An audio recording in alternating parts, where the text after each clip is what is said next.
Hare Krishna. Welcome to KC talks Telugu. నేను మీ host మాయా. మనం 3 డేస్ ఆఫ్ వార్లో అర్జునుడి ట్రాన్స్ఫర్మేషన్ చూసాము. ఫస్ట్ డే యుద్ధానికొచ్చిన అర్జునుడు చాలా కన్ఫ్యూజ్డ్గా, కంపాషనేట్గా ఉన్నాడు. తన వాళ్ళతోని యుద్ధం ఎలా చెయ్యాలి అని చాలా ఫీల్ అయ్యాడు అర్జునుడు.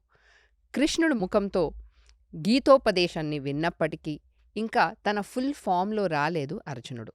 సెకండ్ డే యుద్ధంలో కూడా చాలా డిఫెన్సివ్ మోడ్లో ఉన్నాడు అర్జునుడు. థర్డ్ డే కృష్ణుడు అనుకున్నాడు, ఇలా అయితే నడవదురా బాబు అని చెప్పి తన చేతులతో చక్రాన్ని పట్టుకొని భీష్ముడు వైపు దూసుకెళ్ళాడు. అప్పుడు అర్జునుడు ఫామ్లోకి వచ్చాడు. థర్డ్ డే రోజు మహేంద్రాస్త్రంని వాడాడు అర్జునుడు. ఇక యుద్ధం తర్వాత ఇంకా ఫోర్త్ డే ఏం జరిగిందని కేసీ గారిని అడిగి తెలుసుకుందాం. హరే కృష్ణ కేసీ గారు. హరే కృష్ణ. కేసీ గారు, ఈరోజు నాకు ఒక ఫ్యామిలీ కలిశారు. వాళ్ళు ఇంతకు పూర్వం వాళ్ళ పిల్లలు బాగా యూట్యూబ్లో చెత్త చూసేవాళ్ళంట. మన వ్యాసభారతం చూసినప్పటి నుంచి విన్నప్పటి నుంచి వాళ్ళ పిల్లలు కూడా బాగా అట్రాక్ట్ అయ్యారు. చాలా వింటున్నారు, అసలు ఎపిసోడ్ మిస్ చేయకుండా వింటున్నారు అని చాలా కృతజ్ఞత వ్యక్తపరిచారు. So I thought I will convey that to you.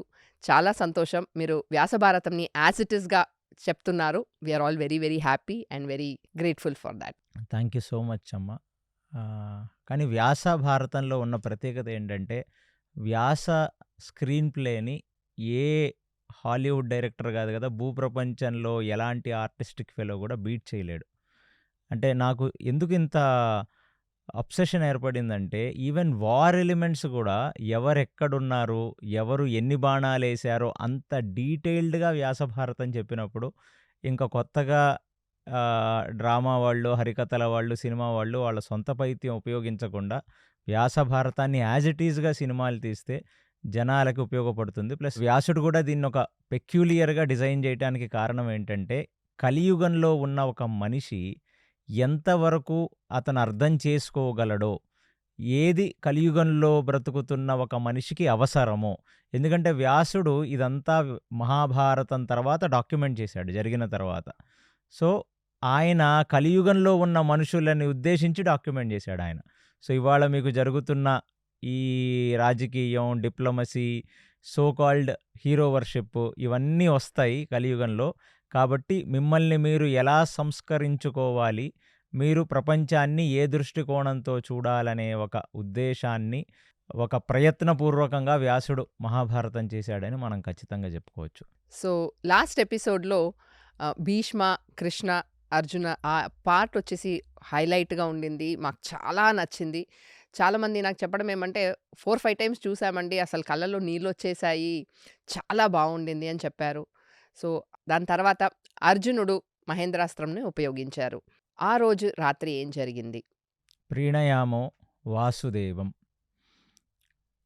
అర్జునుడు మహేంద్రాస్త్రాన్ని ఉపయోగించిన తర్వాత ఆ మహేంద్రాస్త్రం క్రియేట్ చేసిన ఒక బీభత్సానికి కౌరవ సేనలో 10,000 మంది సేన చనిపోయారు. కొన్ని తెగల వాళ్ళు కంప్లీట్లీ ఆ తెగ నిర్మూలమైపోయింది. అంటే ఆ సింధు రాజ్యం కింద బ్రతుకుతున్న 2 తెగల వాళ్ళు కంప్లీట్లీ నాశనం అయిపోయారు. ఒక 700 పైగా ఏనుగులు మరణించాయి. ఇంకా ఎంతో నష్టం జరిగింది కౌరవులకి.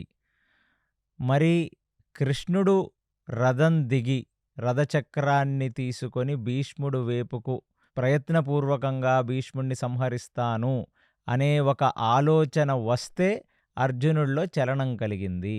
అందుకనే కృష్ణుడు ఆ రోజు 3వ రోజు యుద్ధంలోనే, ఇన్ని అస్త్రాలని గెలుచుకున్నావు నువ్వు, ఇన్ని శస్త్రాలను గెలుచుకున్నావు దేవతల యొక్క ఆశీసులతో, అలాంటివి యుద్ధంలో వాడకపోతే ఎలాగా అని అడిగాడు కదా. కనీసం ఆ హింట్ ఇచ్చినప్పుడైనా అర్జునుడు ఏదో ఒక అస్త్రాన్ని వాడుండాలి. కానీ ఇప్పుడు ఆ భీష్ముడికి ఒక రకమైన షాక్ అయింది. అర్జునుడికి అసలు ఇంకా పెద్ద షాక్ ఏంటంటే, భీష్ముడికి కనీసం ఆనందం, కృష్ణుడి చేతిలో చనిపోతే కనీసం ఆయన జీవితానికి ఒక పరమార్థం అనేది జరుగుతుంది. కానీ ఆ అవకాశాన్ని అర్జునుడు ఇవ్వలేదు కాళ్ళ మీద పడి. సో మేబీ భీష్మ పితామహ అర్జునుడిని తిట్టుకొని ఉంటాడు, వీడిని మనవడినని ఎన్నోసార్లు నా తొడల మీద కూర్చుండబెట్టుకొని భోజనం పెట్టిన వాడిని ఇంత మంచి అవకాశాన్ని అర్జునుడు ఆపేశాడు అని. ప్లస్ అర్జునుడికి కూడా ఏంటంటే ఇప్పుడు అర్థమైంది. నేను మనస్ఫూర్తిగా యుద్ధం చెయ్యని పక్షాన కృష్ణుడే రణరంగంలోకి ఆయుధం పట్టుకొని దిగే ఆస్కారం ఉంది. అందుకే చూపిచ్చేసాడు అందుకే ఈరోజైతే. అందుకే చూపించాడు. అందుకే అర్జునుడు చెప్పాడు గదా! "నీకు ఆ అవకాశాన్ని నేనివ్వను బావా ఇగ" అని చెప్పాడు గదా! సో, ఇలాగా ఆ రోజు మహేంద్రాస్త్రం అయిపోవటంతో భీష్ముడు తన శంఖనాదాన్ని చేసి, ఆ రోజు జరుగుతున్న యుద్ధాన్ని పూర్తి చేసుకున్నాడు.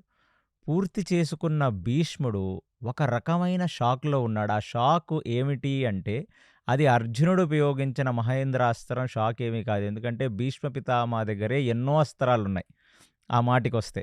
కానీ ఇవాల్టి వరకు భీష్ముడు, అర్జునుడు ఏదైనా ఒక గొప్ప అస్త్రాన్ని ఉపయోగించినట్లుగా మనకు మహాభారతం 4వ రోజు యుద్ధం వరకు ఎక్కడ చెప్పి లేదు. చాలామంది ప్రేక్షకులు కూడా అడుగుతున్నారు, అస్త్రాలు ఇంకా ఎవరు ఉపయోగించట్లేదా? మీరు చెప్పట్లేదని. ఫస్ట్ ఇనీషియల్లీ శస్త్రాలతో యుద్ధం చేస్తారు. కాంట్ బట్ పొజిషన్‌లో మాత్రమే అస్త్రాలు ఉపయోగిస్తారు. ఓకే. సో, ఇదంతా మీరు తెలుసుకోవలసినది. ప్లస్ అసలు అస్త్రమే ఉపయోగించాల్సిన అవసరం వస్తే, అసలు యుద్ధం దేనికి? అర్జునుడు లేచి ఒక పాశుపతాస్త్రాన్ని వేస్తే ఫుల్ ఫుల్లుగా వైపౌట్ అయిపోతుంది. మొత్తం వినాశనం జరిగిపోతుంది. అదే గదా కృష్ణుడు చూపించింది. నాకు నీ అవసరం లేదు యుద్ధానికి. నేను సుదర్శన చక్రాన్ని సంధిస్తే యావత్ కురు సామ్రాజ్యం, యావత్ కౌరవసేన మొత్తం నాశనం అయిపోతదనే గదా చూపించాడు. కాబట్టి మీరందరూ యుద్ధాన్ని ఏదో ఒక సినిమాల్లో, ఇంగ్లీష్ సినిమాల్లో చూసినట్లుగా చూడకుండా, తాత్వికంగా యుద్ధాన్ని చూడవలసినదిగా నా ప్రార్థన. ఎందుకంటే ఎవరు పడితే వాళ్ళు, ఎటువంటి వాళ్ళ మీద పడితే అటువంటి వాళ్ళ మీద అస్త్ర ప్రయోగం చెయ్యకూడదు. అదే ఆఖరి ఘట్టంలో అశ్వత్థామ చేసే తప్పు. అది మనం అప్పుడొచ్చినప్పుడు మాట్లాడుకుందాం. ఎప్పుడైనా ఒక ఆపోజిట్ వ్యక్తిని పోరాడి ఇక గెలవలేని పరిస్థితుల్లో మీరు ఆ అస్త్రాన్ని ఉపయోగించాలి. ఎందుకంటే అస్త్రానికి ఒక అభిమాన, అధిష్టాన దేవతలుంటారు. దేవతల్ని ఇష్టం వచ్చినట్టు పిలవలేము. పిలవలేం గదా! హ్మ్. దేవతలకంటూ ఒక మర్యాదుంటుంది. కాబట్టి వాళ్ళు గూడా మీ మీద ఒక ఆగ్రహంతో చూస్తారు. అంటే చిన్న చిన్న వాళ్ళకి భటులను చంపటానికో, లేకపోతే ఏనుగుల్ని చంపటానికో, పశువుల్ని చంపటానికో ధర్మం లేని చోట అస్త్రాన్ని వాడినట్లయితే తపోబలం తగ్గిపోతుంది ఆ మనిషికి. అది చాలా పెద్ద ప్రాబ్లమ్. అసలు మనం దాని గురించి ఒక పుణ్యం, పాపం గురించి మనం సెపరేట్‌గా ఒక పాడ్‌కాస్ట్ చేద్దాం. నిన్ను నువ్వు సంరక్షించుకోవటానికి ఇచ్చింది అంటే ధర్మమునందు పూనిక ఉండి ధర్మ సంస్థాపన గురించి ఇచ్చింది అస్త్రం. అందుకనే దానికి అధిష్టాన దేవతలున్నారు. అది ఇష్టం వచ్చినట్టు వాడకూడదనమాట. సో, ఇవాళ ఆ భీష్ముడు కళ్ళల్లో ఒక రకమైన షాక్‌కి గురయ్యి, ఆయన తన రథం తోలుకుంటూ రాత్రి ఆ క్యాంపులోకి వెళ్ళిపోతున్నప్పుడు కూడా అతను ఆలోచిస్తుంది ఒకటే. అంటే ఇక్కడ కృష్ణుడి చేత సంహరింపబడలేదనే ఒక బాధ, అన్నిటికంటే అతని మనసుని బాగా గాయపరిచిన విషయం ఏమిటంటే, కృష్ణుడే నోరు విప్పి నువ్వు నీ ధర్మాన్ని పూర్తిగా ఆచరించావని నేననుకోవట్లేదు. ధర్మమనేది చాలా సూక్ష్మమైనది. ధర్మమనేది మనం పరిపరి విధాలుగా డిఫరెంట్ యాంగిల్స్‌లో చూసి నిర్ణయం తీసుకోవాలి. ఎందుకంటే కేవలం సింహాసనం మీద ఉన్న ధృతరాష్ట్రుడిని కాపాడటం కోసం యుద్ధానికొచ్చాడు. ఎందుకంటే తన తండ్రికి చెప్పాడు కాబట్టి. అలాంటి వాడు ఇవాళ కృష్ణుడు చెప్పిన మాటలకి ఒక థింకింగ్ మోడ్‌లోకెళ్ళాడు. అంటే తనను తను ఆత్మవిమర్శన చేసుకుంటున్నాడు. కృష్ణుడు చెప్పిన దాంట్లో ఎంతవరకు ధర్మముంది? నా వల్ల ఏమన్నా తప్పు జరిగిందా? అనే ఒక ఆత్మవిమర్శనలో ఉండి ఆ రోజు భీష్మ పితామహ నిద్రలోకి జారుకున్నారు. కౌరవసేన ఈ మహేంద్రాస్త్రము యొక్క తాకిడికి భయపడిన వాళ్ళై, వాళ్ళ కడుపులో పేగులు కదిలి, వాళ్ళందరూ ఒక ట్రామాకి గురయ్యి, ఆ దుర్యోధనుడు తమ్ముళ్ళు, ద్రోణాచార్యుడు ప్లస్ అక్కడ ఉన్న వాళ్ళందరికీ అర్జునుడు పూర్తి స్థాయిలో విజృంభించి యుద్ధం గాని చేసినట్లయితే మనం ఎలా అర్జునుడిని తాళగలం అనే ఒక క్వెషన్ మార్క్ ఇప్పుడు అందరిలో ఏర్పడింది. కౌరవుల సేన మొత్తం డెఫినెట్లీ భయభ్రాంతులయ్యారు. వాళ్ళకి అర్థమయ్యింది. అంటే అటువైపు కృష్ణుడున్నాడు, అర్జునుడిని అతను ప్రేరేపిస్తున్నాడు. అది గాకుండా భీముడు అతను చేసే యుద్ధం వీరపరాక్రమం చూపిస్తూనే ఉన్నాడు. ఇప్పుడు ఇటువైపు పాండవుల సేనలో ఉన్న ఎమోషనల్ ఫీలింగ్ ఏమిటంటే, ఇవాళ పాండవులు పిట్టల్లాగా రాలిపోతుండగా, అంటే మూడవ రోజు యుద్ధంలో పాండవ సేన భీష్ముడు ధాటికి పిట్టల్లాగా రాలిపోతుండగా వారి పారిపోతే సాత్యకి కాపాడుకోవటానికి వచ్చిన కృష్ణుడు సాత్యకికి చెప్పాడు, వాళ్ళు నువ్వు పిలిస్తే మాత్రం వస్తారా, ఇంత భయపడుతూ పారిపోతున్న వాళ్ళు అని. ఆ రథము యొక్క చక్రాన్ని తీసి భీష్ముడి మీదకి వెయ్యటానికి వెళ్ళిన ఘటనతో పాండవులలో ఒక కాన్ఫిడెన్స్ ఏర్పడింది. యావత్ పాండవ సేనకి, అంటే మనం శ్రీకృష్ణుడి యొక్క ప్రొటెక్షన్లో ఉన్నాం కాబట్టి ప్రీణయామో వాసుదేవం అన్న ఒక్క నాదానికి కంప్లీట్లీ న్యాయం చేకూరుస్తూ మనం యుద్ధం చేస్తే భగవంతుడు మనల్ని చూసుకుంటాడు, మనల్ని కాపాడతాడనే ఒక ధైర్యం వాళ్ళల్లోకి వచ్చింది. అది కాక అర్జునుడు తన పూర్తి నైపుణ్యంతో యుద్ధం చేస్తే ఎలాంటి ఒక మిరాకిల్స్ క్రియేట్ చెయ్యొచ్చు అనే ఒక విషయం పాండవుల్లో కాన్ఫిడెన్స్ వచ్చింది. అక్కడ కౌరవ సేనలో కాన్ఫిడెన్స్ తగ్గింది, ఇక్కడ పాండవుల సేనలో ఆ కాన్ఫిడెన్స్ పెరిగింది. మళ్ళీ సూర్యోదయం అయ్యింది. 4వ రోజు యుద్ధానికి అందరూ సంసిగ్ధులయ్యారు. ఆ రాత్రి కడుక్కున్న యుద్ధంలో వాడిన ఆయుధాలన్నిటినీ వారి పూజా మందిరాల్లో పెట్టి వారి వారి ఇష్టదేవాలకి వారు పొద్దున్నే లెగిచి ప్రాతకాల సంధ్యావందనం, ప్రాతకాలంలో సూర్యుడికి అర్ఘ్యం ఇచ్చి ఆ బ్రాహ్మణులు వాళ్ళ బంధువులు వీర తిలకాలను దిద్దగా ఆ రోజు అక్కడ వాళ్ళ యొక్క కవచాలను వేసుకొని ఆ యుద్ధానికి కౌరవసేన పాండవసేన ఇద్దరూ సంసిగ్ధమయ్యారు. ఇవాళ 4వ రోజు భీష్ముడు ద్రోణాచార్యుణ్ణి పిలిచి, మనం ఈరోజు పెద్దగా కాంప్లెక్స్ వ్యూహాలేమి పన్నద్దు, ఒక సింపుల్ వ్యూహంలో చక్రవ్యూహాన్ని పన్ను. ఆ చక్రవ్యూహంలో అతిరథ మహారథులందరినీ చక్రం యొక్క బయట ఆకారంలో నిలబెడదాం. లోపల కౌరవ సేనల్లో ఉన్న వాళ్ళని కొంచెం యుద్ధం పూర్తిగా అంతనిష్ణార్తులై చేయలేని వాళ్ళని మనం లోపల పెడదాం. మనం ప్రొటెక్ట్ చేసుకోవాలి. ఎందుకంటే సేన బలం అనేది కూడా చాలా ముఖ్యం. ఎందుకంటే ఇటువైపు 11 అక్షౌహిణీ సైన్యం తగ్గి సుమారుగా 9 అక్షౌహిణీ సైన్యంలోకి వచ్చేసింది. అటుపక్కన ఆల్మోస్ట్ 4.5 అక్షౌహిణీ సైన్యంలోకి వాళ్ళు వెళ్ళిపోయారు పాండవులు 4వ రోజు యుద్ధానికి. సో ఇప్పుడు రోజులు గడిచే కొద్దీ సైనికుల బలం యుద్ధానికి చాలా అవసరం. అందుకనే ఆ సైనికుల్ని కూడా మనం కాపాడుకుంటూ ముందుకు వెళదాం అనే ఒక మాటని భీష్ముడు ద్రోణాచార్యుల వారికి చెప్పారు. భీష్ముడు చెప్పినట్టే ద్రోణాచార్యుల వారు ఒక చక్ర వ్యూహాన్ని, అంటే రౌండ్ సర్కిల్గా ఉన్న ఒక వ్యూహాన్ని ఏర్పరిచారు. అది చూసి దృష్టద్యుమ్నుడు, మనం ఇవాళ మకర వ్యూహాన్ని రచిద్దాం అన్నాడు. మకరం అంటే క్రొకడాయిల్.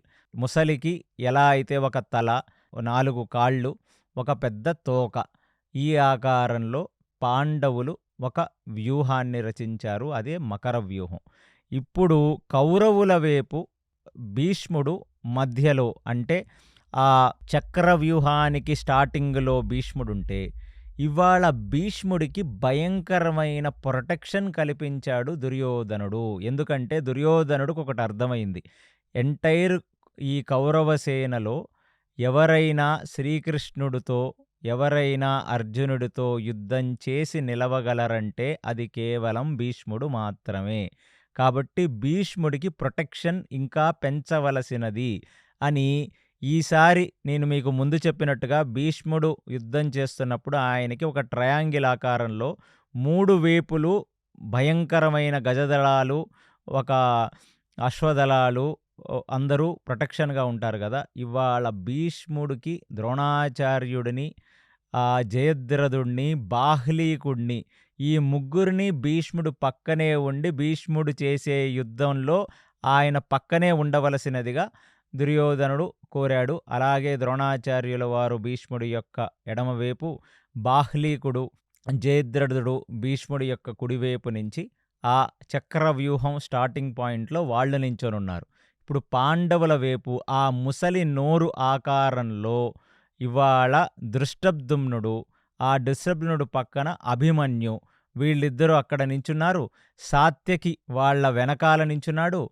ఈ పాండవులలో ఉన్న మిగతా నలుగురు ధర్మరాజు, భీముడు, నకులుడు, సహదేవుడు వీళ్ళు నలుగురు కాళ్ళ దగ్గర నించున్నారు.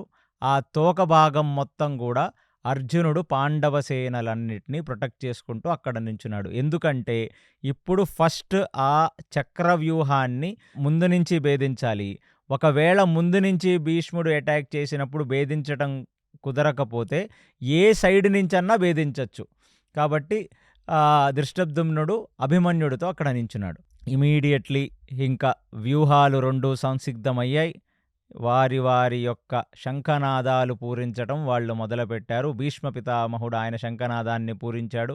కృష్ణుడు, అర్జునుడు, భీముడు వారి యొక్క శంఖనాదాల్ని పూరించి ఇప్పుడు ఎవరికి ఇన్స్పిరేషన్ దొరికిన దేవతలను వారు స్మరిస్తూ కౌరవుల వైపు జయద్రథుడు, శకుని ఇట్లాంటి వాళ్ళు అందరూ వారి వారి ఇష్టదైవం యొక్క నాదం వాళ్ళు చేశారు. సో రణరంగం మొత్తం నమ పార్వతీపతయే హర హర మహాదేవ అని కొందరు అరుచుకుంటూ, ఇటువైపు ప్రీణయామో వాసుదేవం అని పాండవులంతా అరుచుకుంటూ ఒక నాదంతో వాళ్ళు ఆ 2 వ్యూహాలు వచ్చి ఢీ కొట్టాయి. ఇప్పుడు ఢీ కొట్టడం అనేది ఫస్ట్ ఎవరైతే స్టార్టింగ్ పాయింట్లో ఉంటారో ఆ స్టార్టింగ్ పాయింట్ 2 ఢీ కొట్టుకుంటాయి. ఇది చక్రవ్యూహంలో వస్తుంది.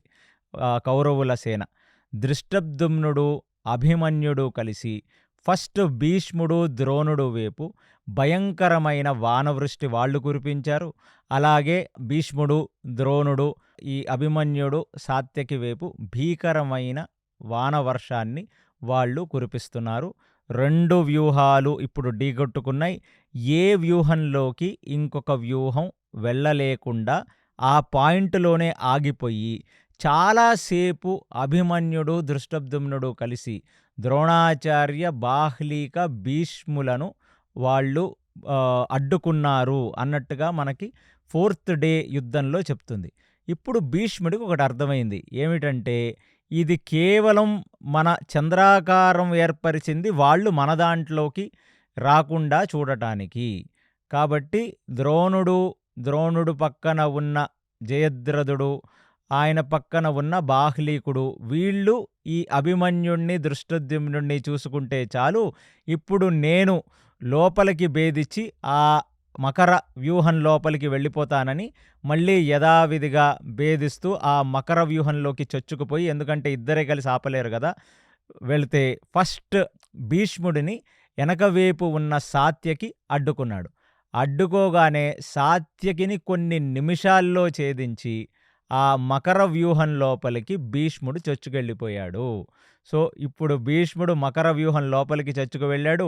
ఆ భీష్ముడిని నిగ్రహించడానికి ధర్మరాజు, నకులుడు, సహదేవుడు ముందుకొచ్చారు. వాళ్ళెవరూ కూడా నిగ్రహించలేకపోయారు. అప్పుడు భీముడు ఏం చేశాడంటే ఆ భీష్ముడు కుడి ఎడమ వైపు ఉన్న జనాలందరినీ కూడా భీముడు సంహరించటం మొదలుపెట్టాడు. ఆయనకి ఆ ప్రొటెక్షన్ షీల్డ్ తొలగితే తన తమ్ముడైన అర్జునుడు వెనకవైపు ఉన్నాడు. సో భీష్ముడు హరవీర భయంకరంగా చొచ్చుకు వెళ్ళిపోతున్నాడు. భీముడు మాత్రం ఆ భీష్ముడి యొక్క ప్రొటెక్షన్ లేయర్గా ఉన్న వాళ్ళని బాణాలతో అతని రథం మీద నుంచి నిగ్రహిస్తున్నాడు. అర్జునుడు, భీష్ముడు ఎదురు పడ్డారిప్పుడు.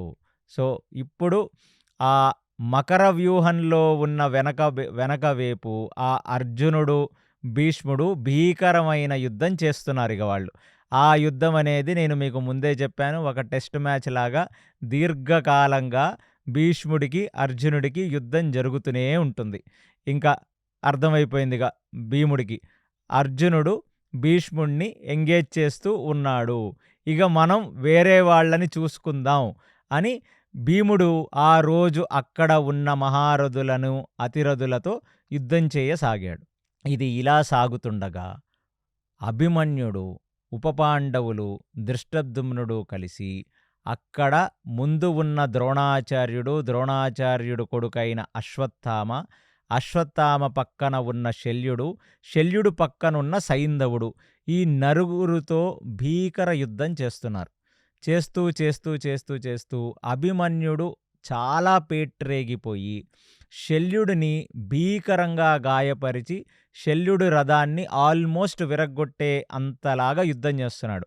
అసలు అభిమన్యుడి యుద్ధం చూసి అసలు జయద్రథుడు కంటే అభిమన్యుడు ఇంకా హరవీర భయంకరుడు. ఈ అభిమన్యుణ్ణి ఒక్కడిని నిగ్రహించాలి అంటే ప్రతి యుద్ధంలో దూసుకు వస్తున్నాడు.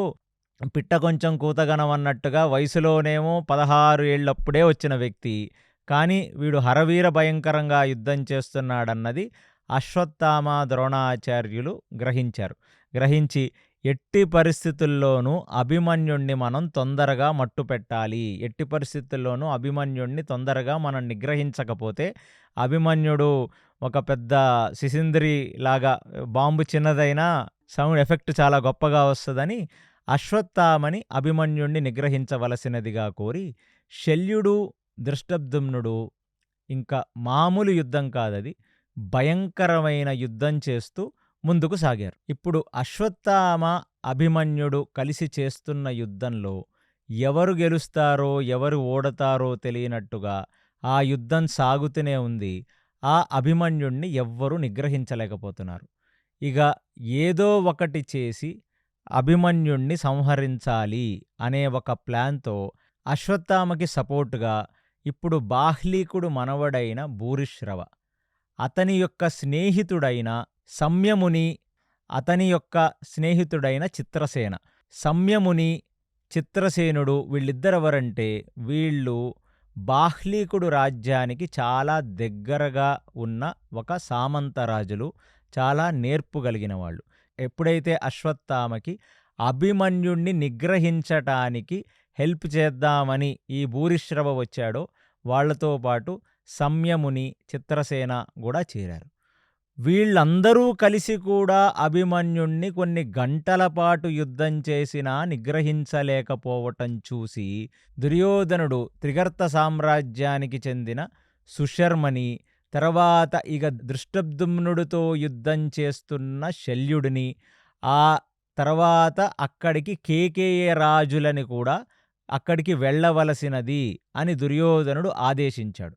ఇప్పుడు దుర్యోధనుడు ఆదేశాన్ని తిరస్కరించలేని వాళ్ళై అప్పుడు వరకు శల్యుడు దృష్టద్యుమ్నుడితో యుద్ధం చేస్తుండగా ఇక శల్యుడు ఇక్కడి నుంచి అభిమన్యుణ్ణి సంహరించడానికి వెళ్ళమన్నాడు దుర్యోధనుడు అని చెప్పి ఒక ప్రత్యేకమైన బాణాన్ని దృష్టద్యుమ్నుడి మీదకి వేస్తే దృష్టద్యుమ్నుడి యొక్క ధనస్సు విరిగి అక్కడ పడిపోయింది.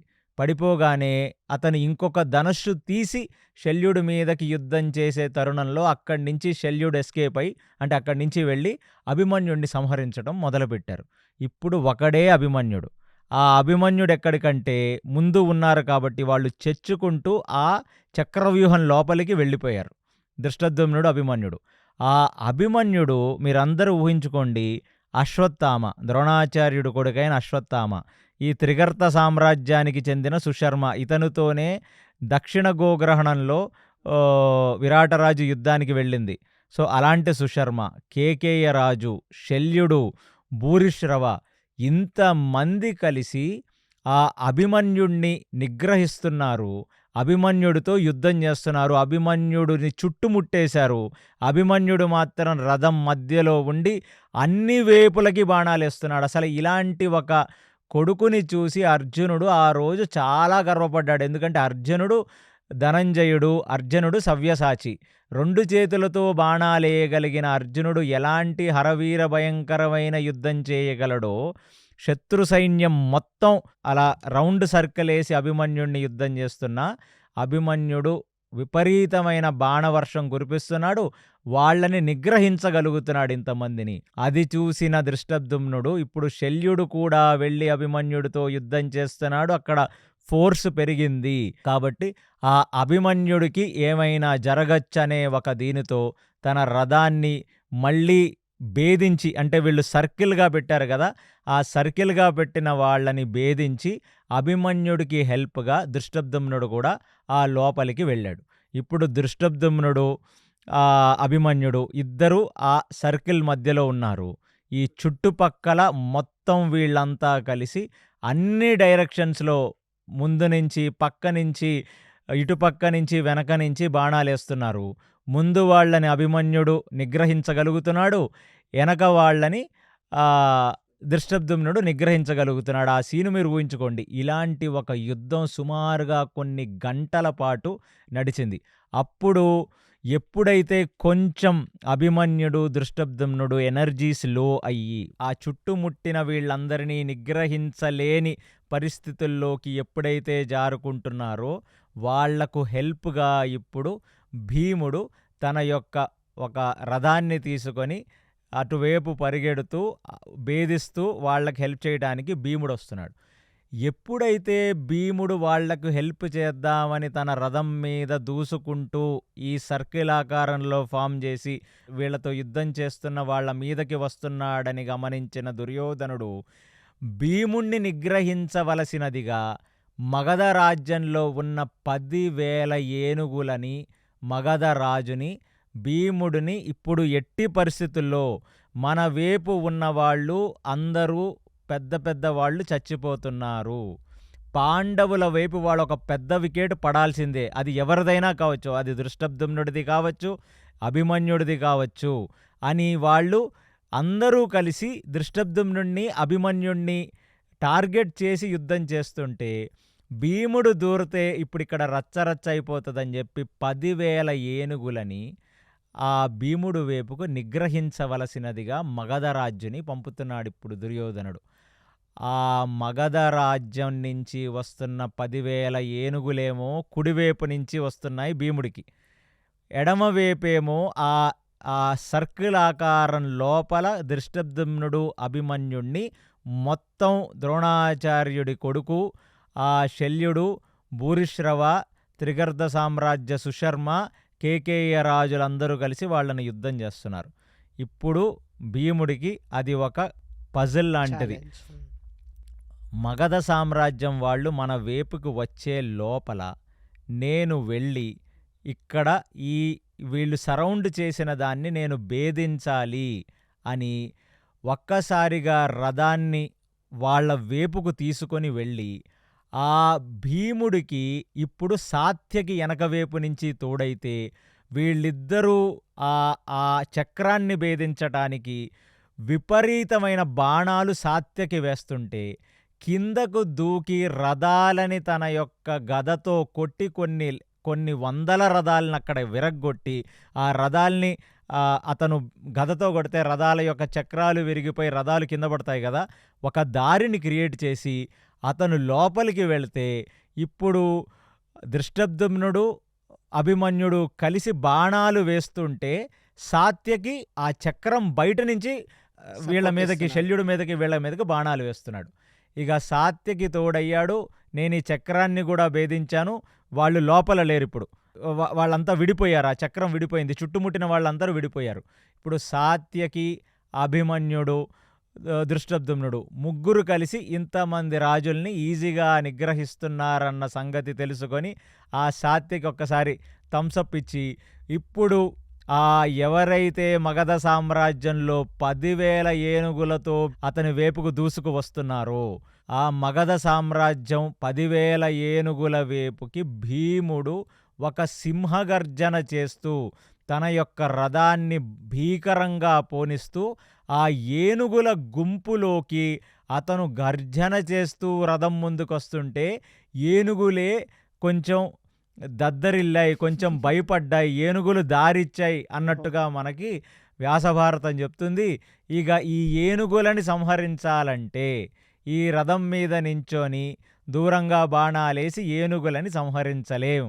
కాబట్టి భీముడేమి చేశాడంటే ఇప్పుడు ఒక చేతితో గదని పట్టుకున్నాడు, తన సైఖ్య అనే గదని, ఇంకొక చేతితో ఒక షీల్డ్ని పట్టుకున్నాడు, ఒక కవచాన్ని, ఎందుకంటే వాళ్ళు పైనుంచి బాణాలేస్తే దాంతో ప్రొటెక్ట్ చేసుకోవాలి.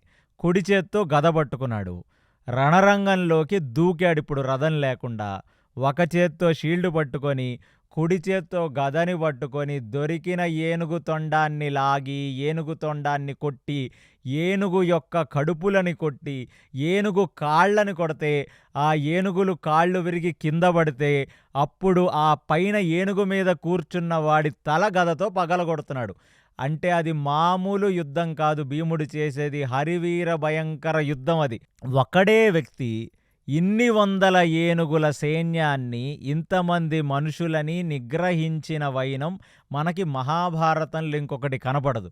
అలాంటిది ఆయన కొన్ని గంటల పాట ఆ ఏనుగు సమూహంతో ఉండి, ఏనుగులన్నిటినీ కొడుతూ, అది గూడా అతను భూమి మీద నుంచి యుద్ధం చేస్తూ, దొరికిన ఏనుగుని కొన్నిటిని చేతులతో ఏనుగు పొట్టల్ని పగలగొట్టి, ఏనుగు తొండాల్ని పట్టుకొని లాగి, ఏనుగుల యొక్క కాళ్ళని గదతో కొడితే అవి కింద పడిపోతుంటే, అటూ ఇటూ, అటూ ఇటూ, అటూ ఇటూ వస్తున్న ఏనుగు సమూహాన్ని కొట్టుకుంటూ ఒక ఒక 10 నిమిషాల్లో 1000 ఏనుగుల వరకు అతను సంహరించగలిగాడంటే అతను ఎంత భీకర యుద్ధం చేసుంటాడో మీరందరూ ఊహించుకోండి. ఇక ఇలాగ ఏనుగులని సంహరిస్తూ ఆల్మోస్ట్ సూర్యుడు నెత్తి మీదకి వచ్చేసరికే ఈ మగధ సామ్రాజ్యంలో ఉన్న మాక్సిమం గజదళాలలో ఉన్న వ్యక్తులందరితో యుద్ధం చేసి చాలా ఏనుగులని, ఆ గజదళంలో ఉన్న వాళ్ళందరినీ సంహరించి ఆయన వచ్చి తన రథం మీద కూర్చున్నాడు.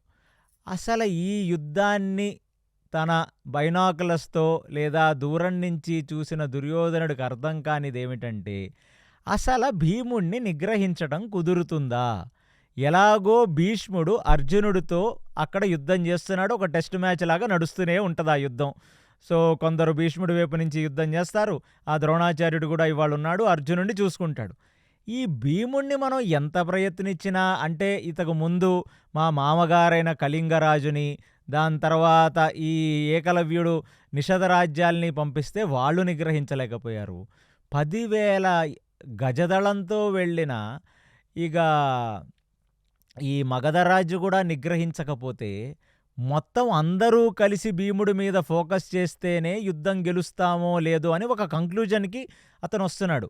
వచ్చి ఆ దుర్యోధనుడు మగధ రాజ్యంలో ఉన్న మగధరాజు దగ్గరికెళ్ళి ఒక ప్రెజర్ పెడుతున్నాడు ఇప్పుడు ఆ మగధరాజుకి. ఏమనంటే, ఎట్టి పరిస్థితుల్లో అన్ని దళాల కంటే నీ దగ్గరే గజదళం ఎక్కువగా ఉంది.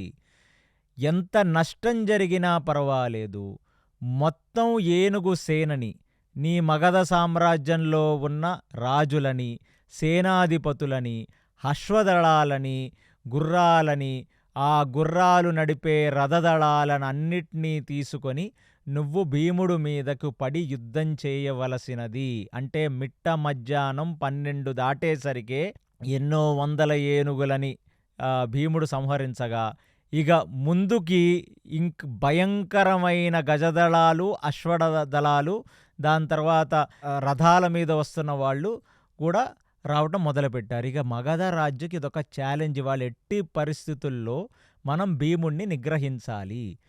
ఇప్పుడే ఇంతమందిని చంపామని వెళ్ళి తన రథం మీద కూర్చొని కొంచెం రిలాక్స్ అవుదాం అని అనుకుంటున్న తరుణంలో ఆ భీముడు వైపుకి ఒక పెద్ద సైన్యమే ఆయన మీద పడిపోవటానికి వస్తుంటే, ఇంకా ఆయన ఒక్కసారి ఊపిరి పీల్చుకొని ప్రీణయామో వాసుదేవం అని అరిచి, ఇప్పుడిక భీముడు ఒక పూనకం వచ్చిన వ్యక్తిలాగా తన జుట్టు మొత్తం ఎగురుతుంటే, ఆ మట్టి మొత్తం తన శరీరం మీద తగిలి ఒక నల్లటి ఆకారంలో భీముడు తయారయ్యి, వాటి మీద రక్తపు చినుకులు పడి, ఆ ఫేస్ నిండా రక్తం, ఆ జుట్టు నిండా రక్తం, తన గద మొత్తం రక్తంలో తడిచిపోయి ఆ గద నుంచి రక్తం కింద పడుతుంది. అసలక్కడ నడుస్తుంటే మొత్తం ఆ ఏనుగుల శవాలు, ఏనుగుల ఎముకలు, ఏనుగుల యొక్క మాంసపు ముద్దతో అసల కాలు భూమి మీద పెట్టడానికి వీలు లేనంత రక్తంతో తడిచిన దాంట్లోకి ఒక దూకుడు దూకి అతను ముందు నుంచి వస్తున్న ఏనుగుల వైపు ఒక్కసారిగా సింహగర్జన చేసి అరుస్తుంటే, ఆ ఏనుగులకి ఇంత ఏనుగుల శవాలను చూసి ఆ రక్తపు మడుగులో నిలబడి భీముడు యొక్క గద నుంచి రక్తం గారుతుంటే ఆ ఏనుగులు భయపడి అసలు ముందుకు వెళ్ళటానికి రావట్లేదు ఆ ఏనుగులు. అలాంటి తరుణంలో ఇక ఇతన్ని నిగ్రహించడం కష్టమైపోతుందని చెప్పి అక్కడ ఉన్న అశ్వదళాల వాళ్ళు, ఆ రథాల్లో ఉన్న వాళ్ళు భీకరమైన బాణ పరంపర భీముడి మీద కురిపిచ్చేస్తున్నారు. ఇక భీకరమైన వాన పరంపరగా బాణాలు పడుతుంటే భీముడు తన కవచాన్ని అడ్డు పెట్టుకొని తన గద వెనకాల గదాన్ని లోపల పెట్టుకొని గదని తన కవచాన్ని అడ్డు పెట్టుకొని కాసేపు అక్కడ దాక్కున్నాడు. ఒకసారి మళ్ళీ కవచం తీసేసరికి కొన్ని వేల బాణాలు ఆయన మీదకు పడిపోతున్నాయి. ఆయన ముందుకు వెళ్ళాలి, ఆ మధ్యలో కంటే బాణాలు ఆగాలి. కానీ ఇక్కడేమో ఆ ఏనుగుల గుంపుల శవాలలో రక్తపు మడుగులో నిలబడున్నాడు భీముడు. ఇక మగధ రాజుకి ఇవాళ ఒకటే టాస్క్, అయితే తను చావాలి లేదా భీముడు చావాలి. కాబట్టి అతన్ని ఒక్కడనే నిలబెట్టి ఇంతమంది యుద్ధం చేస్తున్నారు. అలాంటిది ఇంకా ఏమి చెయ్యాలో భీముడికి అర్థం కాక ఆ కవచాన్ని అడ్డు పెట్టుకొని వెళ్ళి తన రథం మీద కూర్చొని ఇక రథాన్ని వాళ్ళకి ప్యారలల్గా నిలబెట్టి, అంటే రథాన్ని అభిముఖంగా నిలబెట్టకుండా నిలువుగా నిలబెట్టి అటువైపు నుంచి షీల్డ్ పెట్టి ఆ షీల్డ్ మధ్యలోంచి బాణాలేయటం మొదలుపెట్టాడు. ఇది చూసిన దృష్టద్యుమ్నుడు, అభిమన్యుడు అప్పుడు వరకు వాళ్ళు ఈ ద్రోణాచార్యుడు కొడుకైన అశ్వత్థామని, భూరిశ్రవని వీళ్ళందరినీ ఎంతో కొంత నిగ్రహించి అభిమన్యుడు దృష్టద్యుమ్నుడితో చెప్తున్నాడు, భీముడు హరవీర భయంకరమైన యుద్ధం చేశాడు, అది మనం మిస్ అయ్యాం ఈ యుద్ధంలో ఉండి. ఓకే సాత్యకి, నువ్వు వీళ్ళందరినీ చూసుకోవలసినది, నేను దృష్టద్యుమ్నుడు వెళ్ళి భీముడికి హెల్ప్ చేయాలి. ఎందుకంటే ఆయనకి బాణాలు వేస్తున్న వాళ్ళని నిగ్రహించగలిగితేనే భీముడు మళ్ళీ లోపలికి చొచ్చుకుపోగలడు అని ఆ నిలువుగా నిలబెట్టి, అభిముఖంగా రథాన్ని నిలువుగా నిలబెట్టి వేస్తున్న వాళ్ళకి ఎడంవైపు అభిమన్యుడు, కుడివైపు దృష్టద్యుమ్నుడు వచ్చి చేరి ఇక వీళ్ళందరూ భీకరమైన బాణాలు వేస్తున్నారు. ఆ బాణాలు వేసి ఆ గజాల మీద ఉన్న వాళ్ళని పడగొడుతున్నారు, కొన్ని గజాలను పడగొడుతున్నారు, అశ్వదళాలని పడగొడుతున్నారు, రథాల మీద ఉన్న వాళ్ళని పడగొడుతున్నారు. ఇది చూసిన దుర్యోధనుడు ఎప్పుడైతే అతనికి, అంటే భీముడికి ధనుర్విద్య తోడైతే, అంటే ఆ బాణాలతో యుద్ధం చేసేవాళ్ళు భీముడికి తోడైతే ఇక ఈ అగ్నికి ఆద్యం పోసినట్టే అని తెలుసుకొని ఇవాళ అక్కడికి ఆలంబూషుడనే ఒక రాక్షసుడిని, రాక్షస సేనని వెళ్ళి మగధరాజుకి మీరు సహాయం చేయవలసినది, అంటే ఇవాళ యుద్ధాన్ని మొత్తం దుర్యోధనుడు రచిస్తున్నాడు ఈ కౌరవుల వైపు. అనగానే ఒక్కసారిగా మదగజాల మధ్యలోకి దూకిన రాక్షసుడైన ఆలంబూషణుడు, ఆ రాక్షస సేన కలిసి వాళ్ళు గండ్రగొడ్డళ్లతో, ఆ రాళ్లతో చెక్కిన ఆయుధాలతో వాళ్ళు ఈ మగధరాజులకి తోడయ్యి ఇక ఈ మగధ రాజ్యం వైపున్న ఏనుగులు, మగధరాజు, ఆలంబూషణుడి సేన ఇప్పుడు ఈ ముగ్గురు వైపుకు దూసుకొచ్చేస్తున్నాయి. అది ఎలా ఉందంటే, ఒక ముగ్గురు నించుంటే అడవి దున్నలు కొన్ని వేలు వాళ్ళ వైపుకు దూసుకొని వస్తే ఎలా ఉంటుందో అలాగుందంట ఈ సీన్. అప్పుడిగ భీముడు అటువైపు ఉన్న వాళ్ళిద్దరిని చూసి, అభిమన్య ఇంకా నువ్వు నేర్పుగా బాణ పరంపర ఆగకూడదు, బాణాలు పడుతూనే ఉండాలి. ఓకే, అటువైపు దృష్టద్యుమ్నుడిని చూసి, నువ్వు ఎట్టి పరిస్థితుల్లో మగధ రాజ్య సైనికులని ముందుకు రానివ్వకుండా నువ్వు ఆపాలి. నేను మగధరాజుని, మగధ రాజ్యంలో ఉన్న ఈ ఏనుగు సేనని నేను ఆపకపోతే వాళ్ళు ముందుకొచ్చేసి మనల్ని నుజ్జు చేసుకుంటూ ఆ పాండవ సేన వెనకాల ఎంతమంది పాండవ సేన ఉందో ఆ పాండవ సేన మీదకి వెళ్ళిపోతారంటే, ఒక పెద్ద కొండ విరిగి ఆ రాళ్ళు ద్రొల్లుకుంటూ పాండవ సేన మీదకి వెళ్ళిపోతే ఎలాగుంటుందో అలా మగధ రాజ్యములో యుద్ధం చేస్తున్న గజదళాల 10,000 గజదళాలతో ఇప్పుడు ఆలంబూషుడు యొక్క రాక్షస సమూహం కలిసి యుద్ధం చేస్తే ఇక తాళటం కష్టమని చెప్పి తను కిందకు దూకి ఆ భీముడు సింహనాదం చేసుకుంటూ గర్జించుకుంటూ వీళ్ళిద్దరూ వాళ్ల వైపు వాన పరంపరగా బాణాలు వేస్తుంటే అభిమన్యుడు, దృష్టద్యుమ్నుడు ఆ గదని చేతిలో పట్టుకొని కవచాన్ని తను ముందు పెట్టుకొని ఆ గజదళాల లోపలికి వెళ్ళంటే పరిగెత్తుకుంటూ ఏనుగు కాళ్ల సందుల్లోంచి కిందకు దూరి ఏనుగు యొక్క కడుపుని కొడితే ఒక్కొక్క ఏనుగు కింద పడిపోతుంది. అలా ఈ ఏనుగు పడిపోగానే ఇంకొక ఏనుగు కాళ్ళ సందుల్లోకి దూరి ఆ ఏనుగును పొట్టను కొడుతున్నాడు. దొరికిన ఏనుగుని గదతో కొడుతున్నాడు. ఇక ఆ తోక పట్టుకొని ఎనక నుంచి ఆ ఏనుగు మీదకి ఎక్కి ఆ ఏనుగు కుంభస్థలాన్ని బద్దలు కొట్టి ఆ పైన ఉన్న వాడిని గదతో కొడితే వాడు కింద పడిపోతున్నాడు. అలా అసల భీముడు చేస్తున్న యుద్ధం హరవీర భయంకర యుద్ధం. అసల ఎన్ని ఏనుగులని చంపాడు. అటు జరుగుతున్న యుద్ధంలో ఒక్కసారిగా సాత్యకి కూడా చూసి ఆశ్చర్యపోయి చూస్తుంటే ఏదో వైతరణి నది అంటే నరకంలో ఉన్న వైతరణి నదిని మనం వర్ణిస్తూ శాస్త్రాలు ఏం చెప్తాయంటే రక్తపు ఏరులై పారుతున్న వైతరణి నదిలో ఎముకలు మాంసము కనపడతాయంట. అలాగా ప్లేసు మొత్తం ఏనుగుల రక్తం, ఏనుగుల మాంసం, మనుషుల తలలు, మనుషుల యొక్క ఛాతి చీలిపోయి, కాళ్ళు చీలిపోయి, రెండుగా పంగలు చీలిపోయి అసల బీభత్సం క్రియేట్ చేస్తుంటే కాళ్ళు కూడా కింద నేల మీద పెట్టలేము. కేవలం మాంసపు ముద్దల మీద, రక్తపుగా ప్రవహిస్తున్న నీళ్ల మీద పెట్టాలనేటట్టుగా భీముడు యుద్ధం చేస్తుంటే ఒక్కసారిగా మగధరాజు భయపడి భీముడు కింద ఉండగా భీముణ్ణి పడగొట్టడం అనేది ఇంపాసిబుల్. అసలు ఇప్పుడు మనం ముందుకు వెళ్ళి ఆ బాణాలతో భీముడికి హెల్ప్ చేస్తున్న ఈ అభిమన్యుణ్ణి, ఈ దృష్టద్యుమ్నుణ్ణి మనం సంహరించాలని మగధరాజుకి ఒక మదించిన ఏనుగుంటుంది. ఆ ఏనుగే ఒక విశేషమైన ఏనుగు. భయంకరంగా అదేదో ఒక ఆఫ్రికన్ ఏనుగులాగా చాలా పెద్దగా ఉంటుంది. ఆ ఏనుగుని ఆ పక్కన సుమారుగా ఒక 100 ఏనుగుల్ని తీసుకొని ఆ భీముడి దగ్గర నుంచి ఎస్కేప్ అయ్యి వీళ్ళ వేపుకు వెళుతుంటే ఇక ఈ అభిమన్యుడు తన రథాన్ని ఒక్కసారిగా ఫాస్ట్‌గా పోనిచ్చమని తన రథసారథికి చెప్పి ఇటువైపు నుంచి మగధరాజు యొక్క ఏనుగు దళం వస్తుంది. ఇటువైపు నుంచి అభిమన్యుడు రథం ఒక్కటే వస్తుంది ఢీకొట్టుకోవటానికి. అలాంటిది ఆ యుద్ధంలో రకరకాల విన్యాసాలు చేస్తూ ఉంటాడు. ఎందుకంటే యూత్ పర్సన్ కదా ఈ అభిమన్యుడు. అలాంటిది ఆ రథంలో నుంచి ఒక్కసారిగా గాల్లోకి లేచి ఆ మగధరాజు యొక్క హైట్‌కి అంటే ఆయన ఏనుగు యొక్క హైట్‌కి లెగిసి అతని కళ్ళల్లో చూస్తూ ఆ బాణాన్ని తీసుకొడితే మగధరాజు యొక్క 2 కళ్ళ మధ్యలో బాణం తగిలి ఆ మగధరాజు ఆ ఏనుగు మీద పడిపోయాడంట. ఆ యుద్ధం అభిమన్యుడు చేయటం చూసిన సాత్యకి దృష్టద్యుమ్నుడు అంటే ఒక జిమ్నాస్టిక్స్ చేసే యుద్ధం అంటే అతను గాల్లో లేచి ఆ మగధరాజుకి పాయింట్ బ్లాంక్లో చూసి మధ్యలో కొడితే మగధరాజు పడిపోయాడు.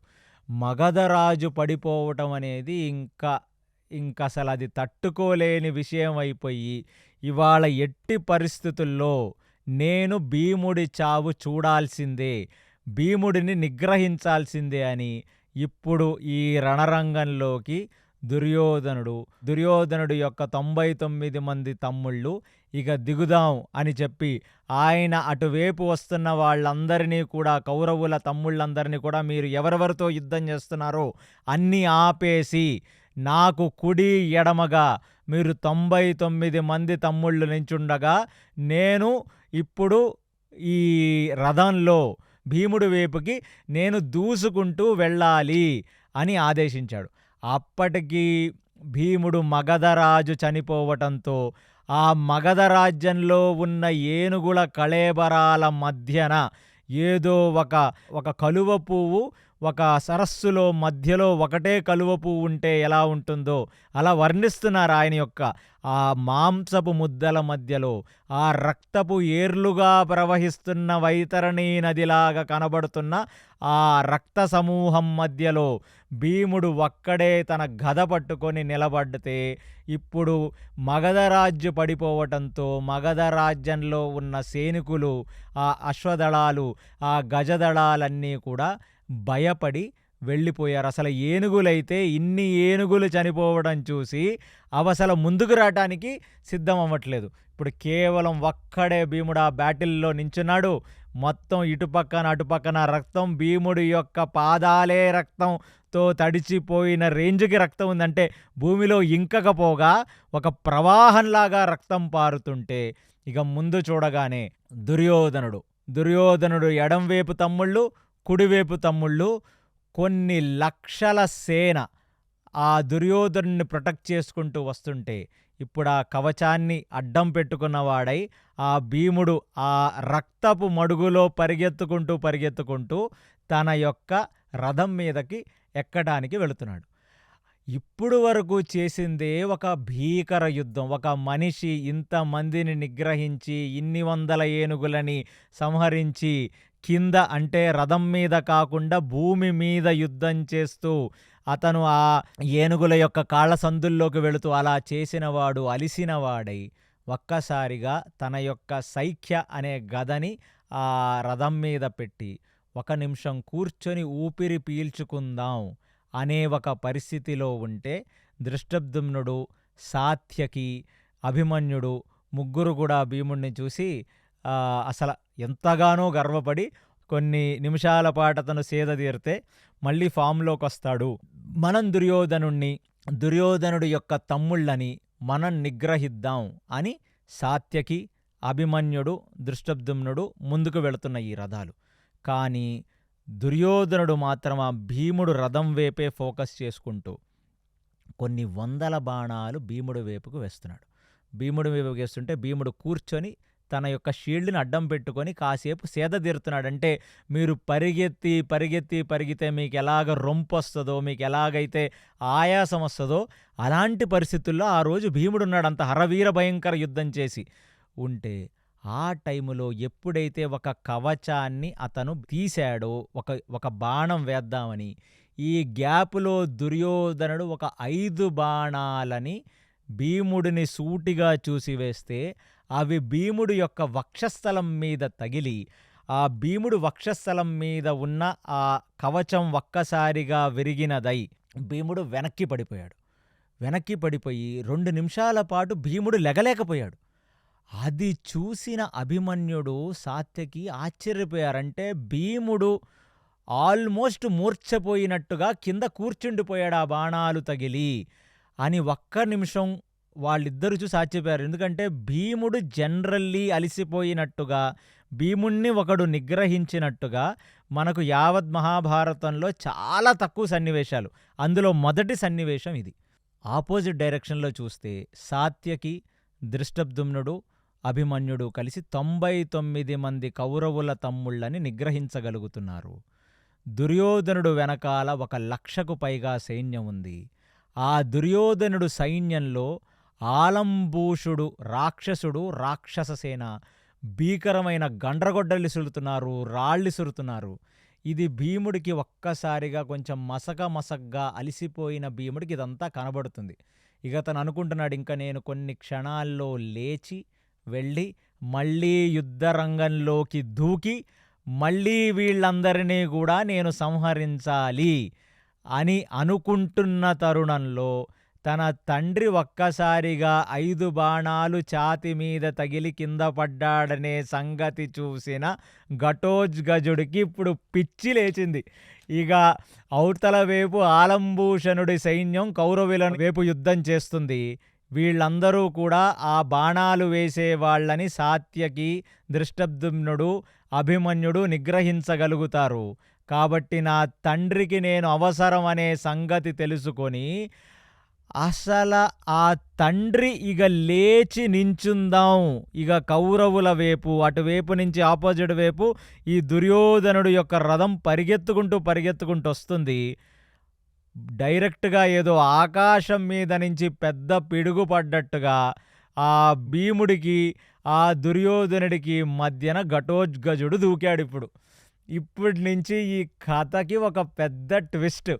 ఎప్పుడైతే ఘటోత్కచుడు మధ్యలోకి దూకాడో, ఆ ఘటోత్కచుడి వైపు ఈ దుర్యోధనుడు, ఇటువైపు ఉన్న వాళ్ళందరూ బాణాలు ఫోకస్ చేసి ఘటోత్కచుడి వైపుకి వేస్తుంటే ఘటోత్కచుడు కనబడుతున్నాడు, మాయమైపోతున్నాడు.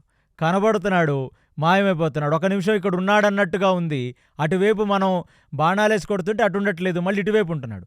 ఇటువైపు బాణాలు కొడుతుంటే మళ్ళీ అటువైపు ఉంటున్నాడు. ఎక్కడున్నాడు ఘటోత్కచుడని చూసేసరికి ఒక్కసారిగా ఆకాశంలో పైన తేలుతూ ఏదో సూపర్ మ్యాన్ లాగా పైన ఉన్నాడు. అప్పుడిగా అర్థమయ్యింది దుర్యోధనుడికి ఏంటంటే వీడు మాయావి, వీడు రాక్షసుడు, వీడు తన యొక్క అసుర శక్తి, తన రాక్షస మాయను ఉపయోగించి ఘటోత్కచుడు యుద్ధం చేస్తాడు. ఎందుకంటే ఘటోత్కచుడు ట్రిగర్ అయ్యాడు. తన నాన్నని కింద పడేసేసరికే అది చూసి తట్టుకోలేకపోయి ఇంకా ఘటోత్కచుడితో యుద్ధం చేయటం అనేది అది నెక్స్ట్ టు ఇంపాసిబుల్ అనే సంగతి తెలిసి ఆలంబూషుడికి ఆజ్ఞాపించాడు. ఇవాళ ఎట్టి పరిస్థితుల్లో నువ్వు ఘటోత్కచుడిని నువ్వు నిగ్రహించాలి. నువ్వు నీ రాక్షస సేన మొత్తం ఘటోత్కచుడి యొక్క రాక్షస సేనని మీరు నిగ్రహిస్తే నేను భీముణ్ణి చూసుకుంటాను అని దుర్యోధనుడు చెప్పగా ఇక అటువైపున్న ఆలంబూషుడు కూడా ఈ రాక్షస సమూహంతో ఘటోత్కచుడిని టార్గెట్ చేస్తూ వాళ్ళు ముష్టిఘాతాలు కొట్టుకుంటున్నారు. ఒక్కొక్కళ్ళు భీకరంగా పెరిగిపోయి పెద్ద పెద్ద ఆకారాలతో 2 గాడ్జిల్లాలు 2 డైనోసర్లు కలిసి యుద్ధం చేసుకుంటే ఎలా ఉంటుందో అలా ఆలంబూషుడు ఘటోత్కచుడు యుద్ధం చేస్తున్నారు. ఆయన వైపున్న రాక్షస సైన్యం, ఘటోత్కచుడు వైపున్న రాక్షస సైన్యం వాళ్ళు ఏనుగులు, చచ్చిపోయిన ఏనుగుల యొక్క దంతాలు తీసుకొని ఆ దంతాలతో ఒకళ్ళనొకళ్ళు పొడుచుకుంటున్నారు. అసలు ఏవేవో ఆయుధాలు, అవన్నీ రాళ్లతో చెక్కిన ఆయుధాలు, గండ్రగొడ్డళ్ళు. అసలు అది ఒక భీకరమైన ఒక అగ్లియెస్ట్ యుద్ధం. అంటే ఒక్కొక్కడు నోట్లో వేలు పెట్టి ఆ నోరుని చీల్చివేస్తున్నాడు. ఇంకొకడు దొరికిన సైనికుడు మీద కూర్చుండిపోతే వాడు ఊపిరాకుండా చనిపోతున్నాడు. ఆ రాక్షస యుద్ధం నిజంగా చెప్పినట్టుగానే ఒక భీకర రాక్షస యుద్ధంగా జరుగుతుంటే ఘటోత్కచుడు యొక్క సేన ఆలంబూషుడితో భీకర యుద్ధం చేసి వాళ్లనే నిగ్రహించకపోగా ఆ కౌరవులకి కాపలాగా ఉన్న 1,00,000 సైనికులని కూడా వాళ్ళు భీకరంగా చంపుతున్నారంటే ఒక్కొక్క రాక్షసుడు ఒక 3-4 కౌరవుల భటులని వాళ్ళు చంపేస్తున్నారు. అంటే వాళ్ళు చంపేది కూడా ఎలాగా అంటే ఒక ఆయుధాలతో కాదు, ఏది దొరికితే అది విరిగిపోయిన చక్రాలతో కొట్టేసి, ఆ ఏనుగులు చచ్చిపోయిన వాటి కొమ్ములు తీసుకొని, ఆ గుర్రాల యొక్క కాళ్ళు విరిగిపోయి ఉంటే వాటితో కొట్టుకుంటూ, ఏది దొరికితే అది దొరుకుంటూ వాళ్ళు యుద్ధం చేస్తుంటే ఒక్కసారిగా ఆ కౌరవుల సేన కూడా ఈ రాక్షసులతో యుద్ధం ఎలా చేయాలని అర్థం కాని అయోమయ స్థితిలోకి ఆ కౌరవ సేన జారింది. ఈ భీకర యుద్ధమంతా ఒక్కసారిగా చూస్తున్న భీముడు కొన్ని నిమిషాల పాటు ఆ యొక్క రథం మీద సేద తీరినవాడై ఇప్పుడు అతనికి మళ్ళీ బ్రీద్ ఇన్ బ్రీత్ అవుట్ చేయగానే కొంచెం మంచి ఎనర్జీ వచ్చింది. ఆ ఎనర్జీ రావటంతో చూస్తే ఇంకా సంధ్యా సమయానికి ఇంకా 1 గంట సుమారుగా అలా మిగిలి ఉందన్నమాట ఇవాళ. ఇప్పుడు ఎట్టి పరిస్థితుల్లో అంటే ఒక్కసారి దుర్యోధనుడిని చూస్తే ఇవాళ దుర్యోధనుడు ఎంతమందిని మన వైపుకు పంపాడు. అసలు అన్నిటికంటే భీముడికి నచ్చని విషయం ఏంటంటే ఒక అభిమన్యుడిని, దృష్టద్యుమ్నుడిని ఒక రౌండ్ వేసి కొన్ని గంటల పాటు చంపటానికి ప్రయత్నించి కొన్ని వేల ఏనుగులను తన వైపుకి పంపి ఆ మగధ రాజ్యానికి, ఆ పాండవుల సేనని ఆ ఏనుగుల కాళ్ల కింద తొక్కి చంపేయాలి అని ఒక క్రూరమైన యుద్ధాన్ని రచించాడు ఈ దుర్యోధనుడికి నేను బుద్ధి చెప్పాలి. ఆ రథం మీదనే ఉండి ఇప్పుడు ఆ దుర్యోధనుడు కుడివైపు ఉన్న దుర్యోధనుడు తమ్ముళ్ళు, ఎడంవైపు ఉన్న దుర్యోధనుడు తమ్ముళ్ళని చూచి అటువైపు బాణాలు వేయటం మొదలుపెట్టాడు. ఇక భీముడు చేసిన ప్రతిజ్ఞలన్నీ ఇప్పుడు గుర్తొచ్చాయి. ఎందుకంటే ఇవాళ హరవీర భయంకర యుద్ధం చేసి పూనకంతో ఉన్న భీముడికి ఎట్టి పరిస్థితుల్లో ధృతరాష్ట్రుడి యొక్క కొడుకులు ఇవాళ నా చేతుల్లో చావాల్సిందే అని ఒక్కసారిగా డెసిషన్ తీసుకున్నవాడై ఫస్ట్ ఒక 3 కొడుకులని ఆయన యొక్క బాణాలతోనే కొడితే వాళ్ళు పడిపోయారన్నట్టుగా వ్యాసభారతం చెప్తుంది. అంటే ఫస్ట్ టైం భీముడు తన గదని పక్కన పెట్టి, ఎందుకంటే ఇప్పుడు అలిశాడు, ఆయన కింద దూకి పరిగెత్తాలంటే కొంచెం ఎనర్జీ కావాలి. ఆ రణరంగంలో తన యొక్క రథం మీద నుంచే బాణ పరంపరగా ఆయన కూడా బాణాలని వేస్తూ 3 కౌరవుల యొక్క తమ్ముళ్ళని ఆయన పడగొట్టేశాడు. ఇక కౌరవులు దుర్యోధనుడు ఎడమవైపు ఉన్న 3 తమ్ముళ్ళు అలా పడిపోవడంతో ఇక దుర్యోధనుడికి ఇంకా పిచ్చి పెరిగిపోయింది. వాళ్ళ ఎట్టి పరిస్థితుల్లో భీముడిని మనం నిగ్రహించాలని తెలుసుకొని తన తమ్ముళ్ళకి కాపలాగా ఒక్కొక్క తమ్ముడికి కనీసం 1000 మంది సైనికులు కాపలా ఉండవలసినది అని ఆజ్ఞాపించాడు. ఆజ్ఞాపిస్తే ఇక 3 తమ్ముళ్ళు చనిపోయారు. దుర్యోధనుడు ట్రిగర్ అయ్యాడు. తన యొక్క తమ్ముళ్ళని కి కాపలాగా ఒక్కొక్క తమ్ముడికి 1000 మంది సైనికులని అతను పెట్టాడు. ఇక భీముడిది అర్థం చేసుకొని నేను రథం దిగి రణరంగంలోకి గదతో వెళితేనే వీళ్ళకి పూర్తి సినిమా కనపడుతుంది. వీళ్ళక్కడ రథాల్లో ఉండి నేనిక్కడ రథంలో ఉండి చేసే యుద్ధంలో నేనింకెక్కువ సంహరించలేను.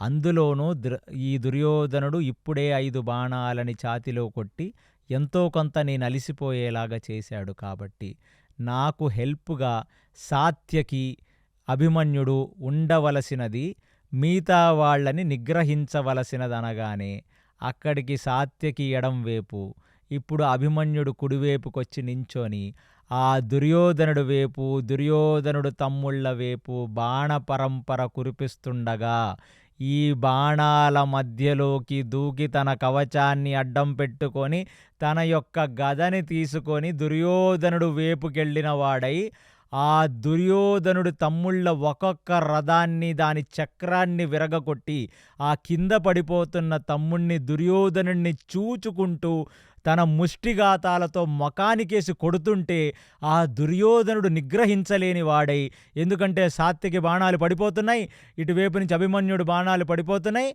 ఇంకా అది తీసి భీముడు వైపుకు బాణాలు కొట్టాలి అంటే దుర్యోధనుడు వీళ్ళ నుంచి కాపాడుకోబడాలి.